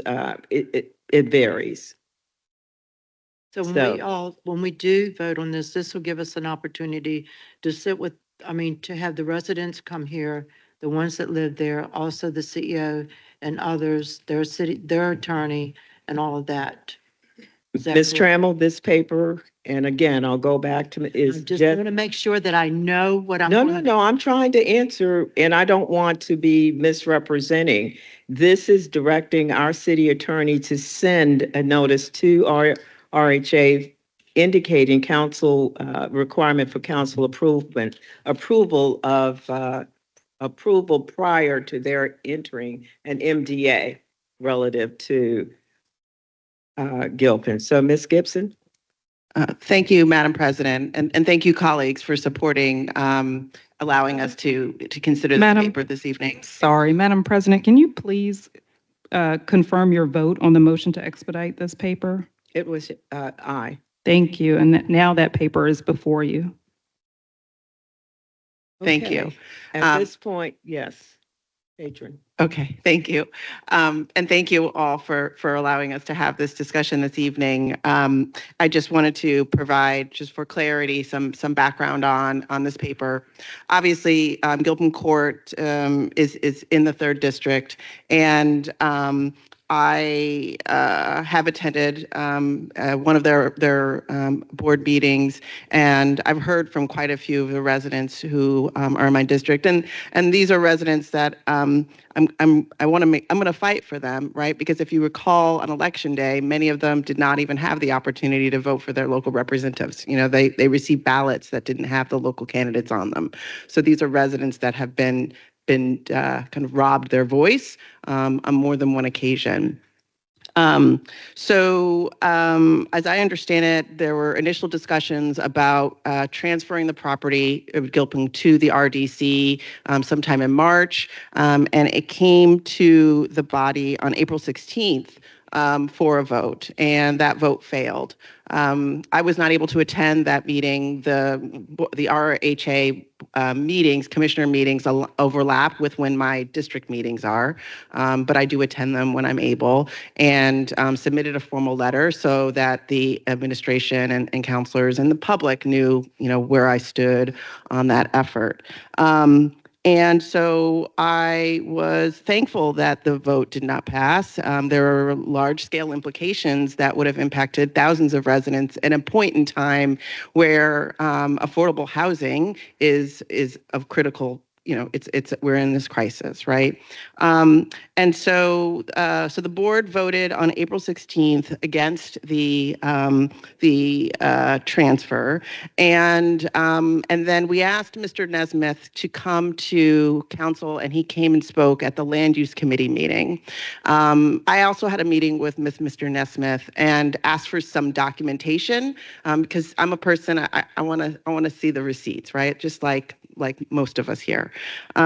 And so he did provide I asked to see the RDC bylaws, and then when I heard at the Land Use Committee meeting that he had signed a master development agreement, he also provided the documentation of that master development agreement.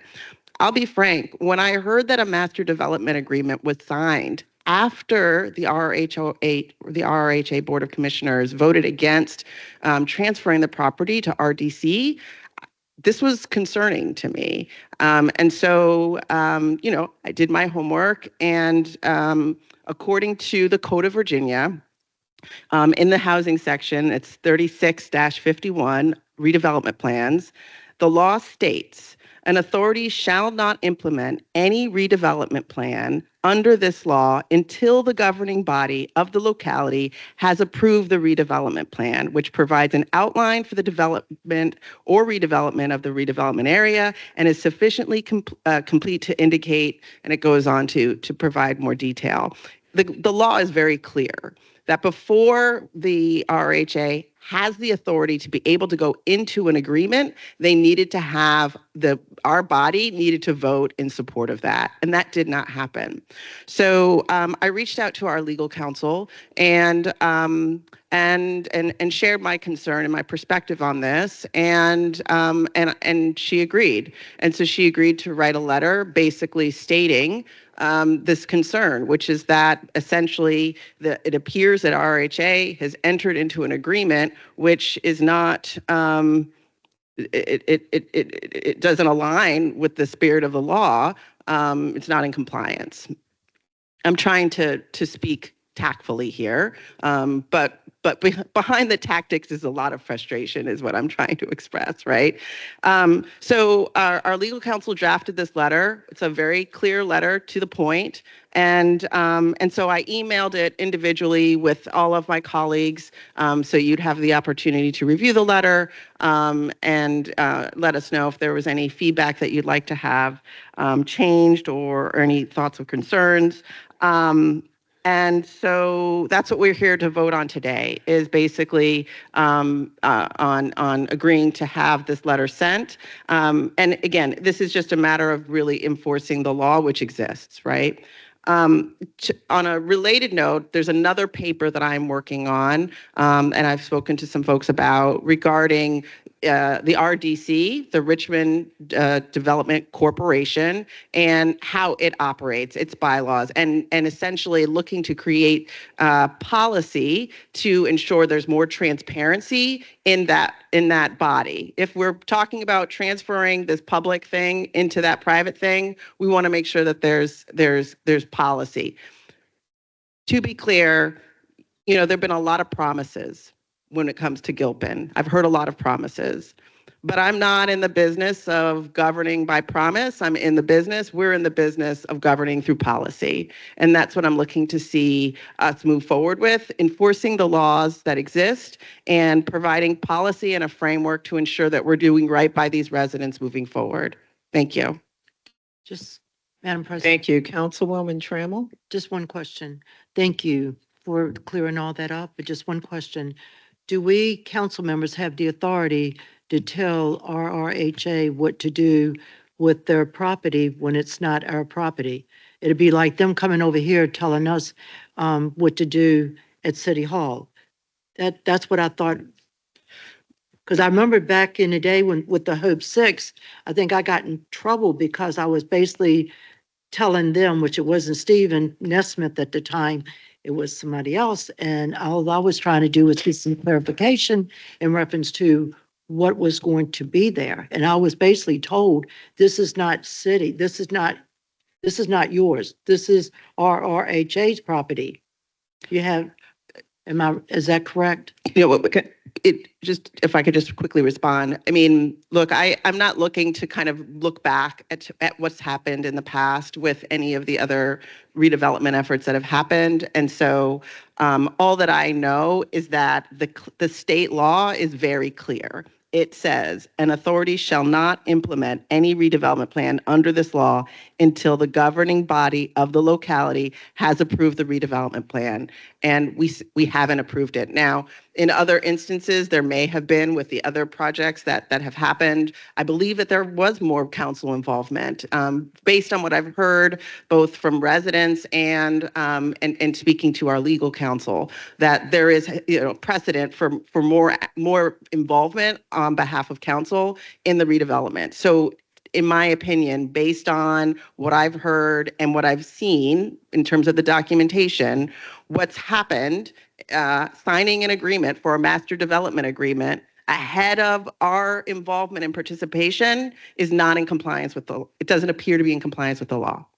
And this matters because we have 2,000 residents who need to have a voice, and we are their voice in this matter. So that's essentially the motivation. This is time sensitive because this has already been, they move forward, skipping some steps, critical steps in the process. Thank you. So at this point, the patron has made comment. We need to proceed with public hearing, and then we will come back to the body. Okay? Are there persons present in the audience desirous of speaking in opposition of this paper? Are there persons present in the audience desirous of speaking in favor of this paper? You would come forward.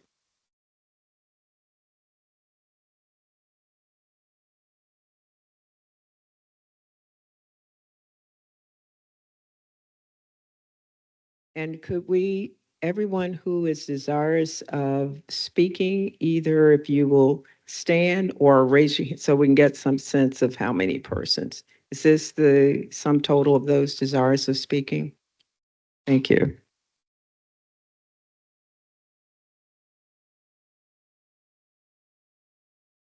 Okay, if we could get started. Good evening. My name is Omar El Khadafi. I'm a community organizer and public housing subject matter expert at Legal Aid Justice Center. I've been doing public housing, organizing, tenant advocacy about 9 years. So I've been watching RH. I've been to a whole lot of RHA board meetings, like all of them, but I did notice that, the 9th District Council person attended one meeting this year, to my surprise.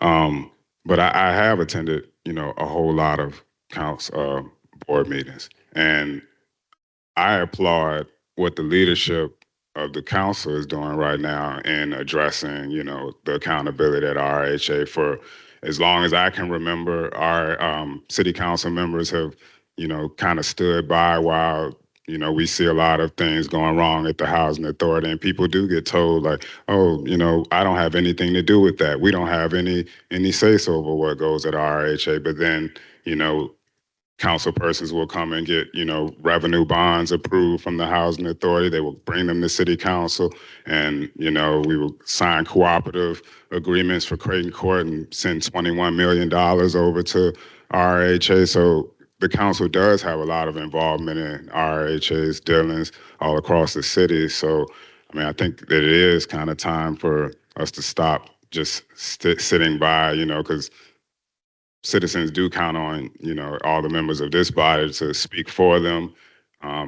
Like you heard from a lot of the tenants, they can't get through the RHA, the leadership there. Tenants have whatever feelings that they have about the leadership. We can see what's going on in the federal courts, litigations, class action lawsuits against them right now. There's a lot of, like they were saying earlier, the HUD audit, there's a number of different things that have come up that are going wrong at RHA, and it's been like that for a number of years, and there's really been nothing done by this body to deal with it.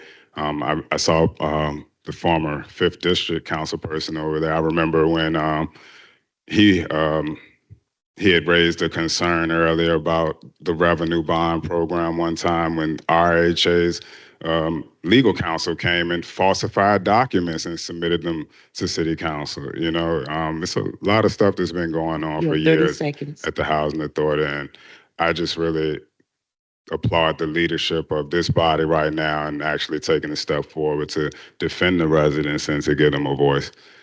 Thank you. Thank you. Next speaker. Good evening, good evening, good evening. Now I know how to do this.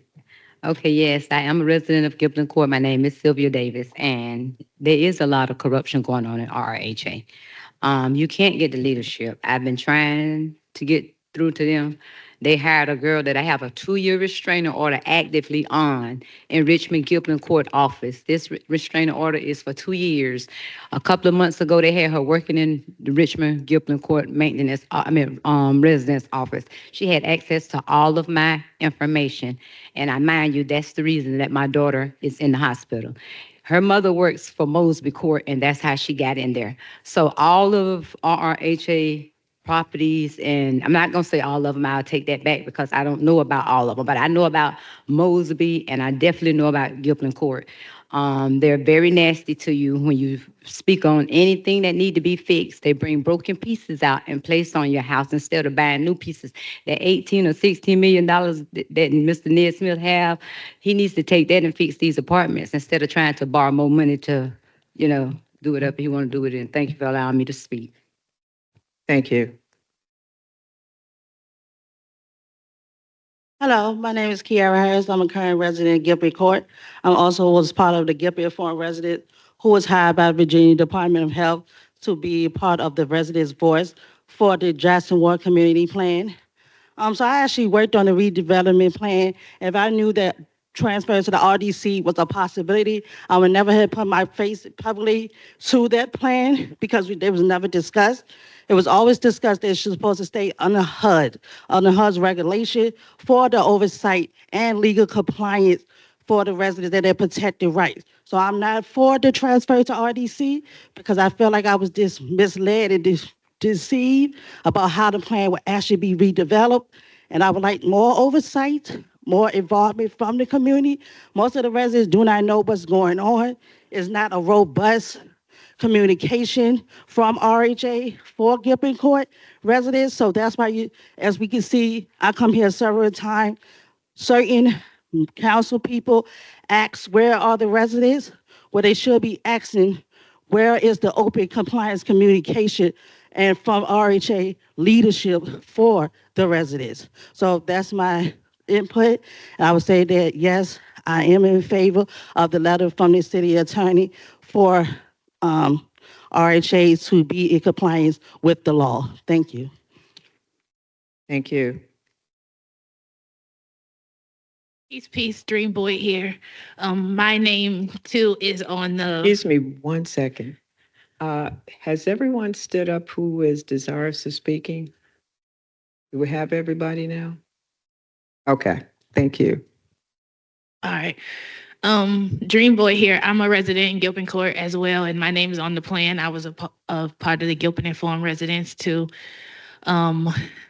Management is screwy over there, for lack of better words, and I am in support of the letter that Kenya had said was referring to, and I want more inclusion, more oversight, and I want to be included too. Like because I started with the development, I want to continue with the development, but RDC was never talked about, never brought up, never nothing, and here it is, and now they sprung it on us and we didn't know about it. Communication is sorry, and thanks.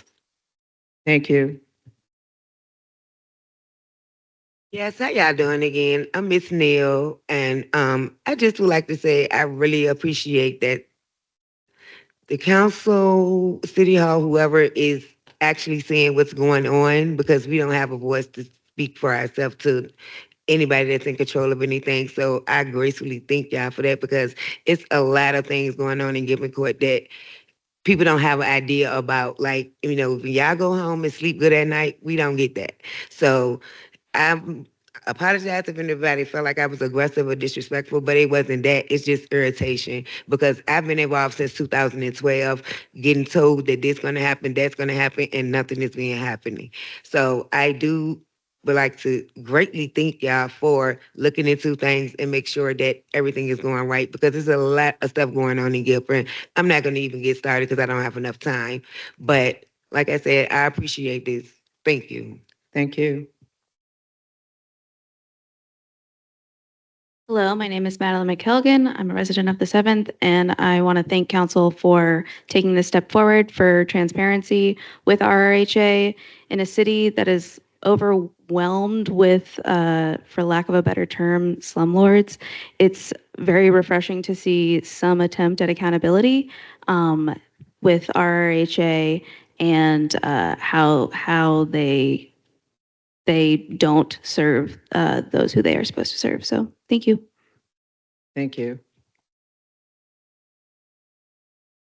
Hi, my name is Thomas Kame, a resident of the 7th District. I'm a member of Richmond Democratic Socialists of America. My chapter endorsed Kenya Gibson. I've never been prouder of a decision in my life. This is a great opportunity for transparency. This is relatively new to me, and my understanding right now is that without approval from the board, RRHA violated laws on public meetings in Virginia, which are pretty clear. I'm sure many of you are familiar that you can't keep in contact with each other over a certain number of people because it constitutes a public meeting and there has to be notice given for something like that. It also sounds like Mr. Nesmith exceeded his authority by taking power from council to enter into an agreement that had to be approved by this body. This comes on the tail of RRHA bribing residents to speak in favor of this transfer and not even explaining to residents what they're doing or the consequences of it. It's insulting to me to have this explained as a misunderstanding. This is blatant corruption. If this is a misunderstanding, it's acknowledging that there's one laws for CEOs and another set of laws for the rest of us. No one in this room can go outside of here and go forge a contract and call it a misunderstanding. And yet we're in here right now making excuses for this and calling it a misunderstanding when it's just blatantly illegal. Frankly, if he confirms, or this body is able to confirm the allegations that are stipulated in this letter, I don't understand why you wouldn't fire Mr. Nesmith on the spot. Thank you. Thank you. Good evening. My name is Amori. I'm a community organizer with New Virginia Majority, and I also live in the 7th District. I also want to thank the council for the commitment to transparency, and also New Virginia Majority stands in support with the Gilpin residents and for their wishes. Yeah, that's all I got. Thank you. I just wanted to come up here and read something for y'all. I just want to give y'all the word of God real fast. So, for what is a man profited if he shall gain the whole world and lose his own soul? Or what shall a man give exchange for his soul? Amen. Sir, can you please state your name, young man? Please state your name for the record. DeAndre Sellers. Thank you. Thank you. The public hearing is now closed. Bring it back to the body for further discussion, comment, etc. Councilmember Lynch. Thank you. First, I want to commend my colleague for giving us a sense of renewed hope that together we can advocate for better accountability and for our very most vulnerable community members who time and time again have been either completely made invisible, made to feel invisible, or been swept aside. And we saw that last year during the eviction blitz and how hard we had to fight to stop evictions from happening in RHHA when we were told repeated misrepresentations and residents were made to feel that it was their fault. That is a endemic and systemic problem within RHHA, is a blaming of the residents. They have historically left their assets in disrepair, blamed the residents, and left vacant units online in those communities at a time when we have an extreme affordable housing crisis and homeless families who are sleeping in cars on the street and in motels. And they left those units vacant specifically in Gilpin so that they could apply for the neighborhood choice grant. You need a certain percentage of vacant units to justify to HUD that you are deserving and worthy of that grant.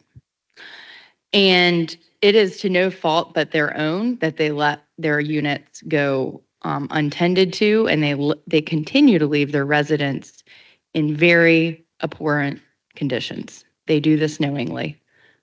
We have often quoted RHHA as the largest slum landlord in this city. So what do? They just use that as a justification to create a point of desperation for redevelopment, hence the RDC and this master development agreement, which will be done with no HUD grant money at all, which means that despite what Stephen Nesbitt said, this will be a private development. And what does that private development mean? It means that residents without a successful transition plan and units to go into after the redevelopment will be displaced. Let me do some math for you all. The average Gilpin resident makes less than $16,000 a year. Even if they were to draw down state and federal tax credits in a private development arrangement and do a third of those units at 30% of the AMI, area and median income, which would not happen unless they found a deeply charitable developer, deeply charitable. That would mean that for a family of four, that income threshold would start at $33,000 a year. Do the math.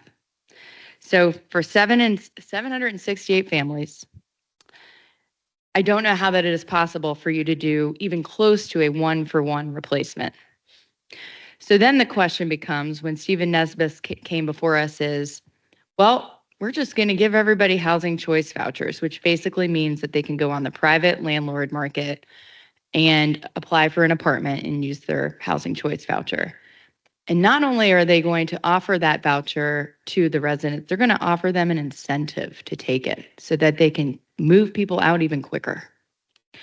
And when we asked Stephen Nesbitt how many landlords actually take housing choice vouchers, he could not answer the question.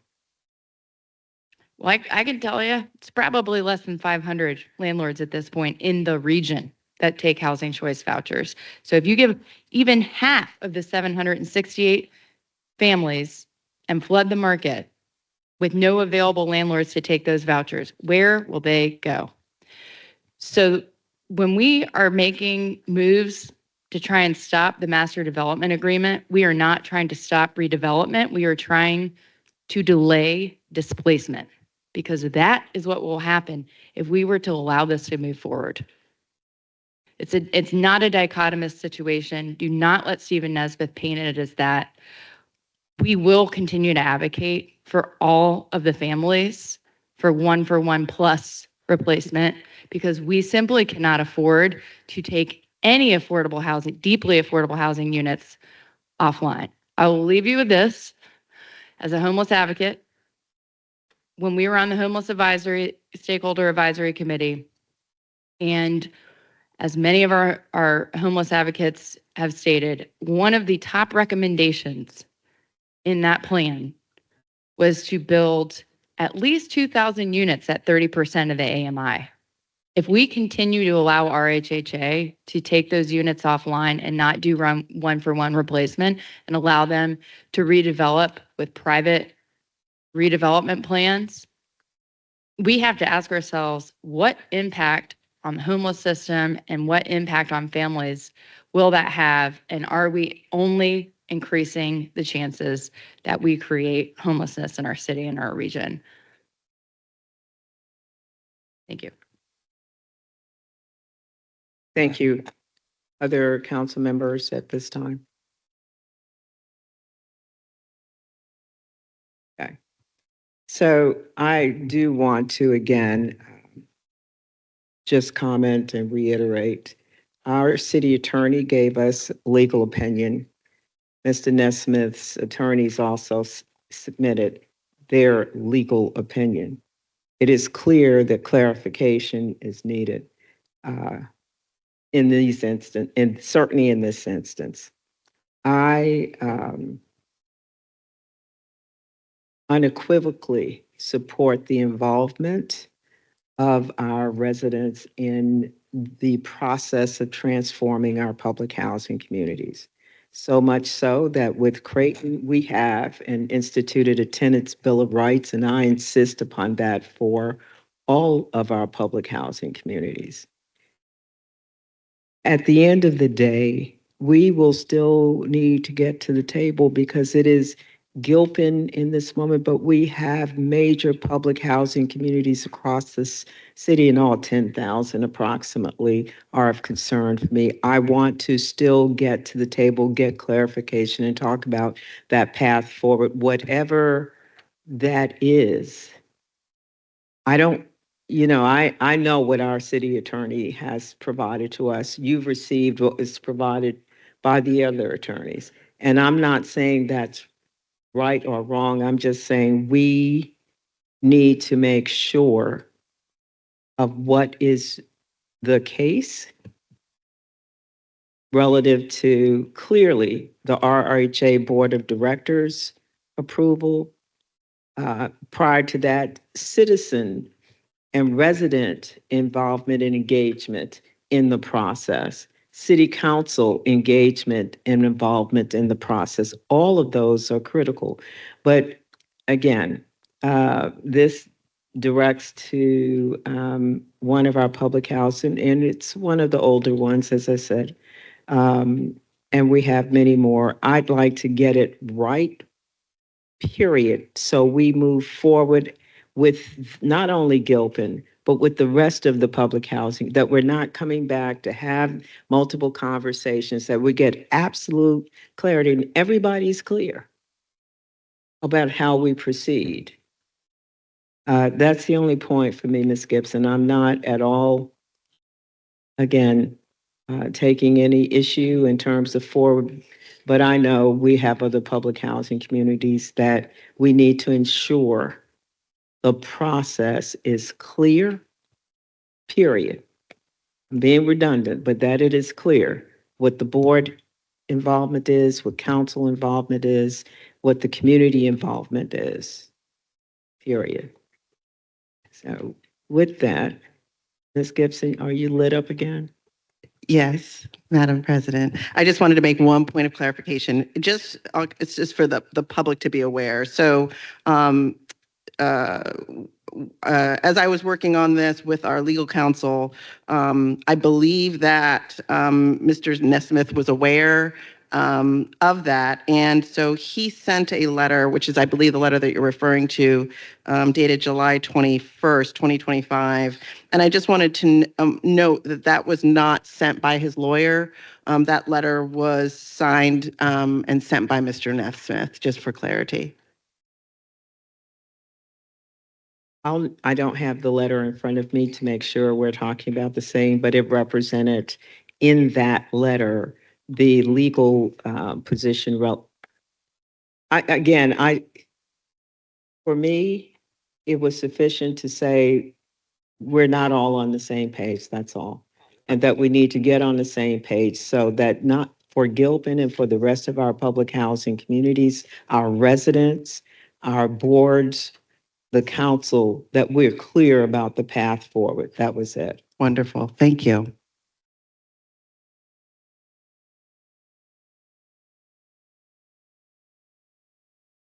Yes, Madam Clerk, I believe we are at the point of calling for the question.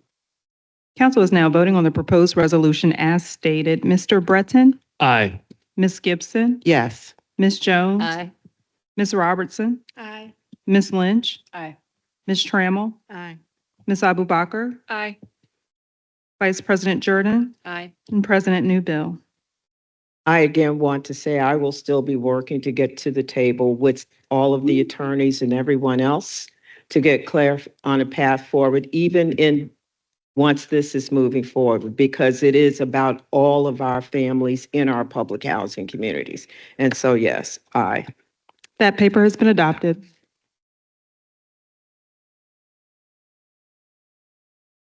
Okay, Madam Clerk, I believe we have some minutes to approve. Is that correct?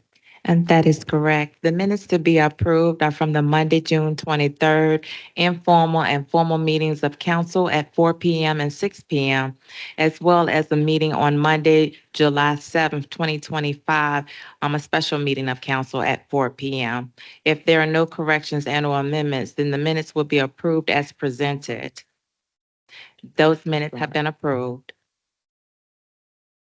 Thank you. Let's go on to introduction of resolutions, ordinances for this evening. Members, the list of legislation for introduction this evening has been provided to you and consists of items 6 through 7.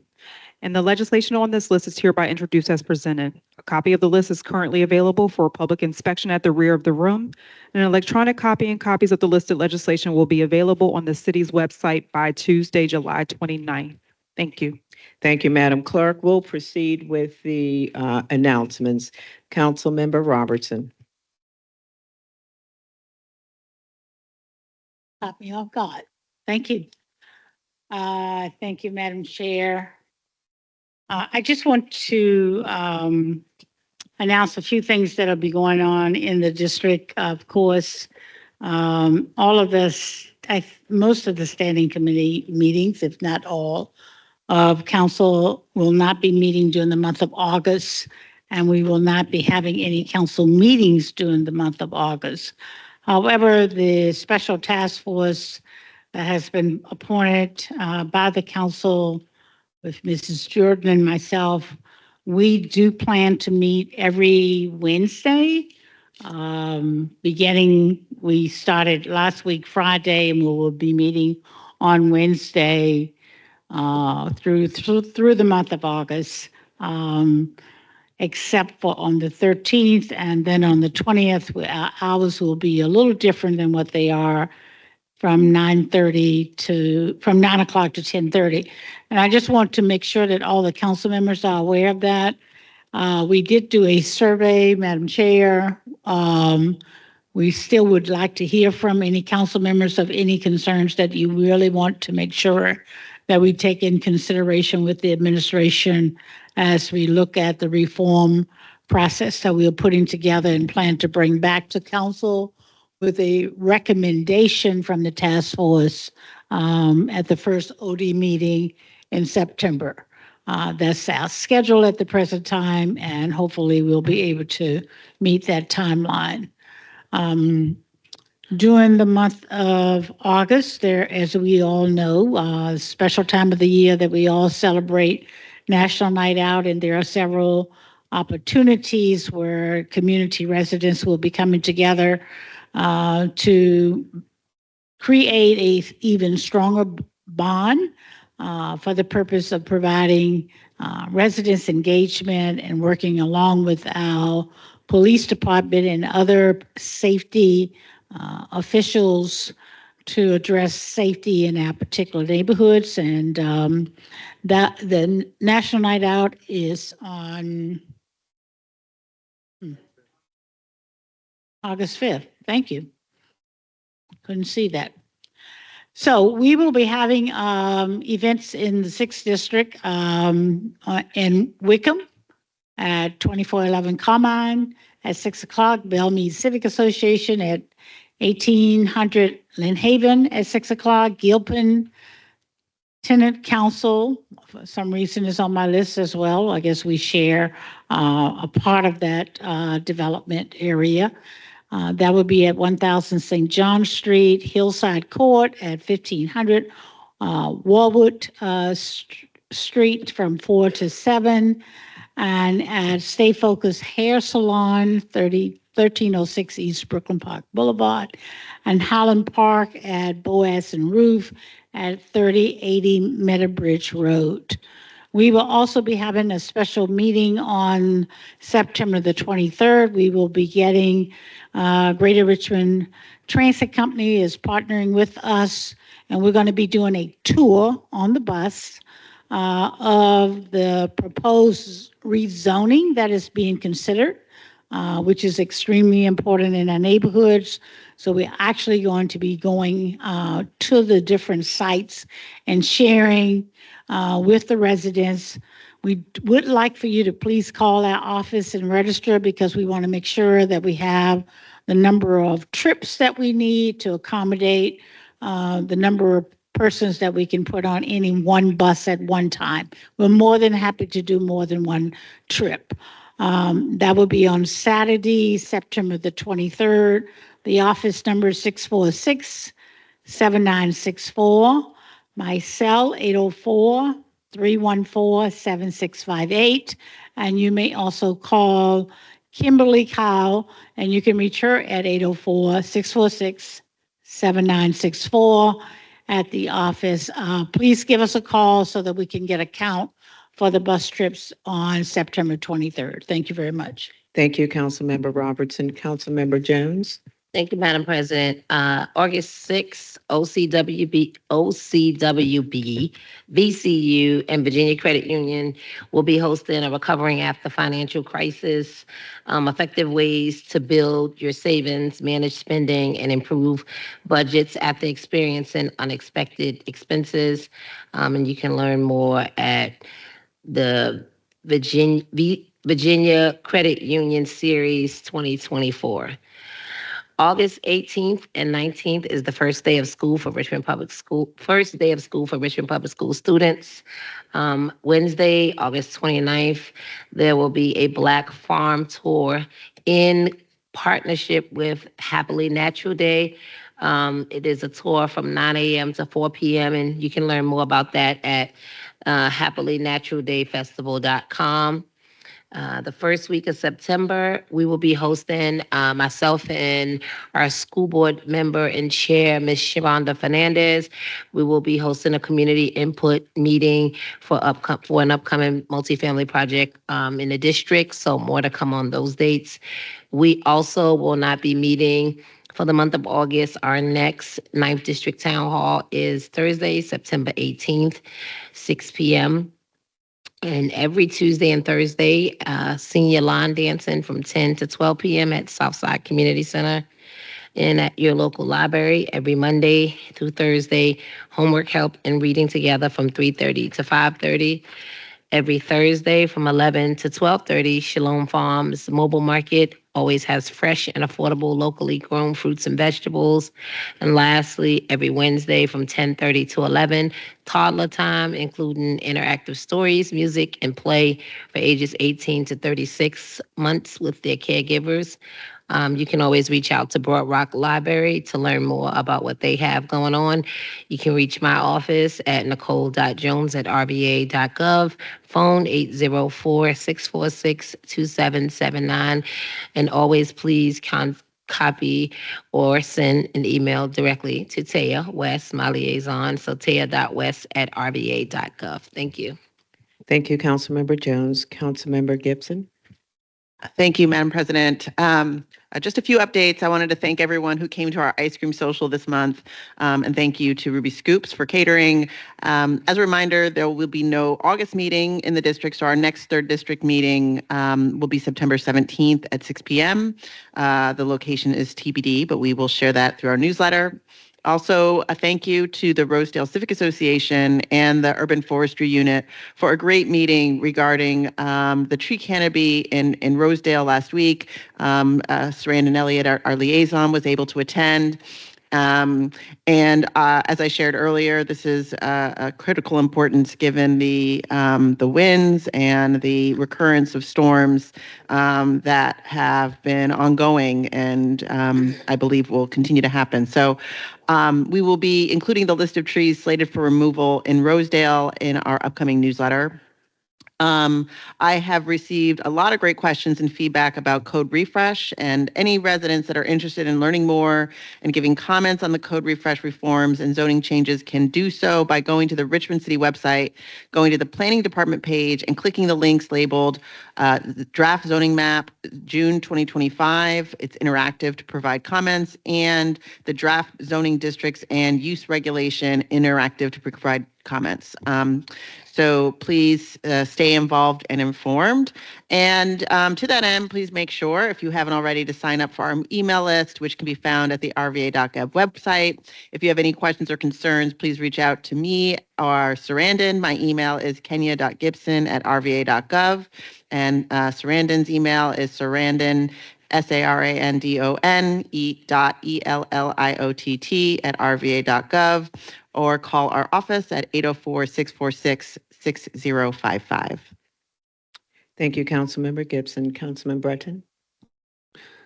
Thank you, Madam President. So with National Night Out coming out on Tuesday, August 5th, we have a number of events in the first that people should make sure they attend. So Museum District Association is having their event at the Albert Hill Middle School Park at 6 o'clock. Monument Avenue Park is having their National Night Out at 5:30 at 4714 Augusta Avenue. Also, the Westwood community is having their National Night Out at 6:30 at the Central Playground.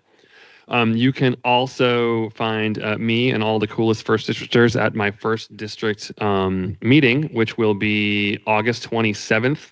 New location, this will be at the VMFA at 6 o'clock, and there will be the opportunity to have your parking validated. So it'll be an open forum. We'll start with an open forum for whatever questions people want, and we will also have planning and development and review there to answer any questions about zoning and the code refresh that come up. And just a plug for RVA 311, it is better than ever with extended hours and callback features. So make sure to log your questions to the RVA 311 and then call my office if you have further questions at 804-646-5935. Thank you, Councilman Breton. Councilwoman Abubakar? Thank you, Madam President. We'll just keep on going with the National Night Out trend.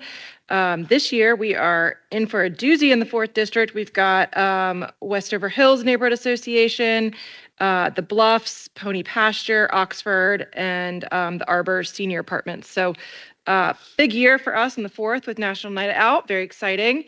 Additionally, the Westover Hills Merchants Association has restarted, and they'll be holding their latest organizing meeting tomorrow as they seek to reestablish this group. This was something that happened when there was a heyday in the Westover Hills Forest Hill corridor, and we are bringing it back. So anybody who wants to join us for that, please feel free. It'll be I think it's a virtual meeting. River Safety Day is coming up on Saturday, August 23rd from noon to 3 at Pony Pasture. There'll be food, opportunities to float down the river and learn about how to enjoy the James safely, which I think all people should be able to do. There's also translation services there for those who need it. I know that there's been a lot of conversation in the district around Cherokee Road improvements and unfortunate the speeding on Chippenham Parkway. So we will be holding a meeting on Monday, August 25th from 5 to 7:30 at Southampton Elementary with both DPW and RPD to talk about both of those major corridors that are very important to people. Lastly, then I've got August was supposed to be a recess, but it's gotten a little bit out of hand. August 20th at 6 p.m., we will be hosting a 4th District Code Refresh meeting. This will be another opportunity for the 4th to have intentional conversation around all of the updates to the zoning in our district. There will be people from zoning there to answer questions, and you'll be able to provide input. Please join that. And then the 43rd Street Festival, which is the most, well, I think everything's the most fun, so I guess but it's fun in the 4th, is Saturday, September 13th from 10 a.m. to 4 p.m. It is super fun. You can meet a bunch of great artists. You can meet a bunch of great people. and spend a lot of money, and it goes to a great event. It's usually Caritas is one of the beneficiaries of that. And then big thanks to 43rd Street Gallery for all of their support of that. And that is all I have. That's all that's fit to print. You can reach Timmy at his cell phone, 804-767-0841, or my cell phone at 804-418-5963. Thank you. Thank you, Councilmember Abubakar. Councilmember Trammell. Thank you, Madam President. There are a lot of national night outs going on Tuesday, August the 5th. Many of them are starting like 5:30 until about 9 o'clock. Mr. Charles Willis at the Satellite will be having another national night out. Also, the Hopkins Lodge will be having a national night out. The Oak Grove Civic Association, Adams Park, and Davy Gardens. And I believe they're, let me see, Adams Park. There's more. You can go on the website and look. Also, let me see, I got a lot of notes. On July the 10th, this past July the 10th, we had our 8th district meeting, and I want to thank the Chief Administrative Officer, Odie Donald, who attended our meeting. He took a lot of questions from a lot of citizens, had a lot of people with a lot of questions. Many of them were talking about their trash cans not getting picked up on a Thursday. And I told the CAO that's probably my fault because I asked Bobby, I didn't tell him, I just asked him to please don't send those trucks out there into the neighborhoods because they're the old trucks and the bottoms keep falling out and all the juice and a mess. And then it makes you so sick to your stomach. They have to send the sweepers out there, and then that takes up more time and all that for them to clean the streets. So I asked him to please, if we got to be a day late, that would be okay. And so that's what's been happening. Plus, we have to realize it's 110 degrees out there. Can you imagine our workers out there and smelling that? No mask on and all of that, and they don't make a lot of money. You know, they work hard, especially when they're sweating. And, and I want to thank everyone that goes out there and gives them bottles of water, ice and all that, because right now, everybody, we all need to pitch in and help. Also, our utility workers, they're out there changing the meters. I've seen them everywhere. They're changing these old meters out, sweating and trying to, put them down and get them right. And we need to just have more compassionate for all of our city workers, our police, our fire, all of them. Also, let me see, I want to make sure I get this. Oh yeah, on Thursday, August the 7th, we've been waiting for this for several years, I know. But anyway, our TV Smith Community Center, just like you, we finally got it. It's finished. We're going to do a ribbon cutting on Thursday, August the 7th. From 11:30 to 12, we'll have a ribbon cutting. And then from 12 to 3, we're going to have a resource day. We don't call it senior, we call it resource day. We're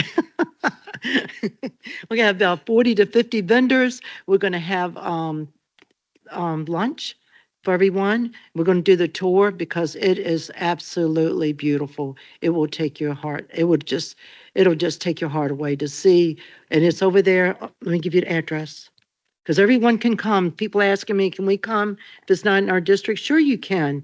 It's going to be Thursday, August 7th from 11:30 to 3 in T.B. Smith Community Center, 2015 Ruffin Road. And I want to thank Tamika Benson for all of her hard work. She's been helping me with the flyer, trying to get it right, trying to get the right address and all of that on there. So thank you for what you're doing to help us over here in our 8th district and all over the city. Also, our next meeting is going to be on Thursday, August the 14th. Our police chief, who I want to thank him so much because he heard the citizens and the business owners talking about Richmond Highway, about how much it's gotten out of control. It is horrible. Even as side streets. My phone's ringing 1, 2 o'clock in the morning. People screaming, hollering, shooting, this and that. But our chief went out there on a Wednesday morning at 9 a.m., him and his command staff, and they spoke to the business owners. And the business owners have been calling me and saying, thank you. We're so glad that our chief is out there. And he didn't go out there to lock nobody up, didn't go out there to get nobody tickets. He went out there and said, hey, we're here to help. But if you don't accept the help that we're giving you, yeah, maybe next time we come out here, it's going to be a whole lot different. And I heard that there was some that reached out that said they would like to have some help because they're homeless or some of them have mental illness. So thank you, Chief, and your command staff and all that you do for us. This right here is your smoke alarm. It's free. Just go to the nearest fire department and they'll come there and they will put your smoke alarm up for free. They won't charge you anything. Also, Station 21, we're almost finished. It's almost finished. I went in and did the tour. That is beautiful. I mean, that fire station 21 is, and it was built on the same place where they tore it down. So I'll let everybody know when we have that ribbon cutting too. If you have any questions, you can call my home at 804-233-7382, and you can call my cell 804-240-5050. Again, 804-240-5050. And Mayor, I just want to say thank you for coming here today to speak to us and for giving us an update on what is going on. I think we're going in the right direction. Thank you. Thank you, Councilmember Trammell. Councilmember Lynch. Thank you. Just a note, my spirit is uplifted today after this council meeting. Coming off of a summer of working with multiple homeless families and individuals, and it just, feels like you're drowning on most days because there's just no good solutions out there at all. We don't have enough capacity to meet the need, as many of you know. And to come to this council meeting and see us all come together around passing some things that I think will working upstream, and then what we passed tonight with the Caritas shelter. It's just it gives a lot of hope, and I really appreciate you all, and I appreciate all the advocates and stakeholders for coming out. And some unsung heroes sitting in back of us are our media partners who help to really shine a big old flashlight on these issues. And oftentimes these horrific things are able to continue in our community because it's out of sight, out of mind for a lot of people. So bringing visibility to some of these issues is really important for us to be able to make change. So thank you also, media folk in the back. With that, here's my list of 5th District Civic Association meetings. The Swansboro West Civic Association is hosting their monthly litter cleanup this Saturday, August 2nd at 10 a.m. behind Swansboro Elementary School. They supply all the supplies. Part 1 of National Night Out is this coming Tuesday, August 5th. Carillon and Stonewall neighbors are celebrating. Part 2, tradition in the 5th District, to celebrate the first Tuesday of October when it's a little cooler. Several states and localities throughout the country are following suit as well. Jordan may read the grand opening of the rebuilt Fox. Amy's note said, Councilmember Jordan may read this. But the grand opening of the rebuilt Fox Elementary School is taking place next Wednesday, August 6th at 5:30 p.m. DPW is hosting a Whole Street Bridge meeting next Wednesday, August 6th at 5:30 to 6:30 p.m. at the Main Street Station. A lot of our Southside neighborhoods are interested in the project, so please come on down, hear about that. Currytown is hosting the 43rd annual Watermelon Festival on Sunday, August 10th from 10 a.m. to 6 p.m. Hope to see you all there, Currytown. Ephesus Church, I'm really excited about this one, is hosting a back to school giveaway on Sunday, August 10th from 2 p.m. to 6 p.m. at Larchmont and East Roanoke. And later in the month on Tuesday, August 26th, the Uptown Association, Oregon Hill Neighborhood Association will be hosting their meetings virtually at 6 p.m. and 7 p.m. respectively. They share this information via their email listserv. And earlier this month, sadly, we had to cancel our 5th District Ice Cream Social due to the extreme weather that Councilmember Gibson mentioned earlier. It's ruining our fun. It's taking down our trees. It's doing a lot more than that. But we look forward to rescheduling it in the fall at Fonticello Playground with Ruby Scoops as our ice cream truck vendor. As always, you can reach my office by calling 804-646-5724 or emailing stephanie.lynch or amy.robbins@rva.com. Thank you. Thank you, Councilmember Lynch. Vice President Jordan. Thank you. I'll start things off with our National Night Out neighborhood events. We have The Fan District Association will be 5:30 to 7:30 at Meadow Park. Carver will be 6 to 8 p.m. in Smith Peters, and Jackson Ward will be at Mount Moriah Baptist. These are great times to get to know your neighbors and your local public officials and servants. You don't have to be a member of a neighborhood association. Just get out there, have a hot dog, bring a chair, get to know the people in your community. Also want to call out the Fox Grand Opening, which my colleague mentioned, Wednesday, August 6th, 5:30 to 7.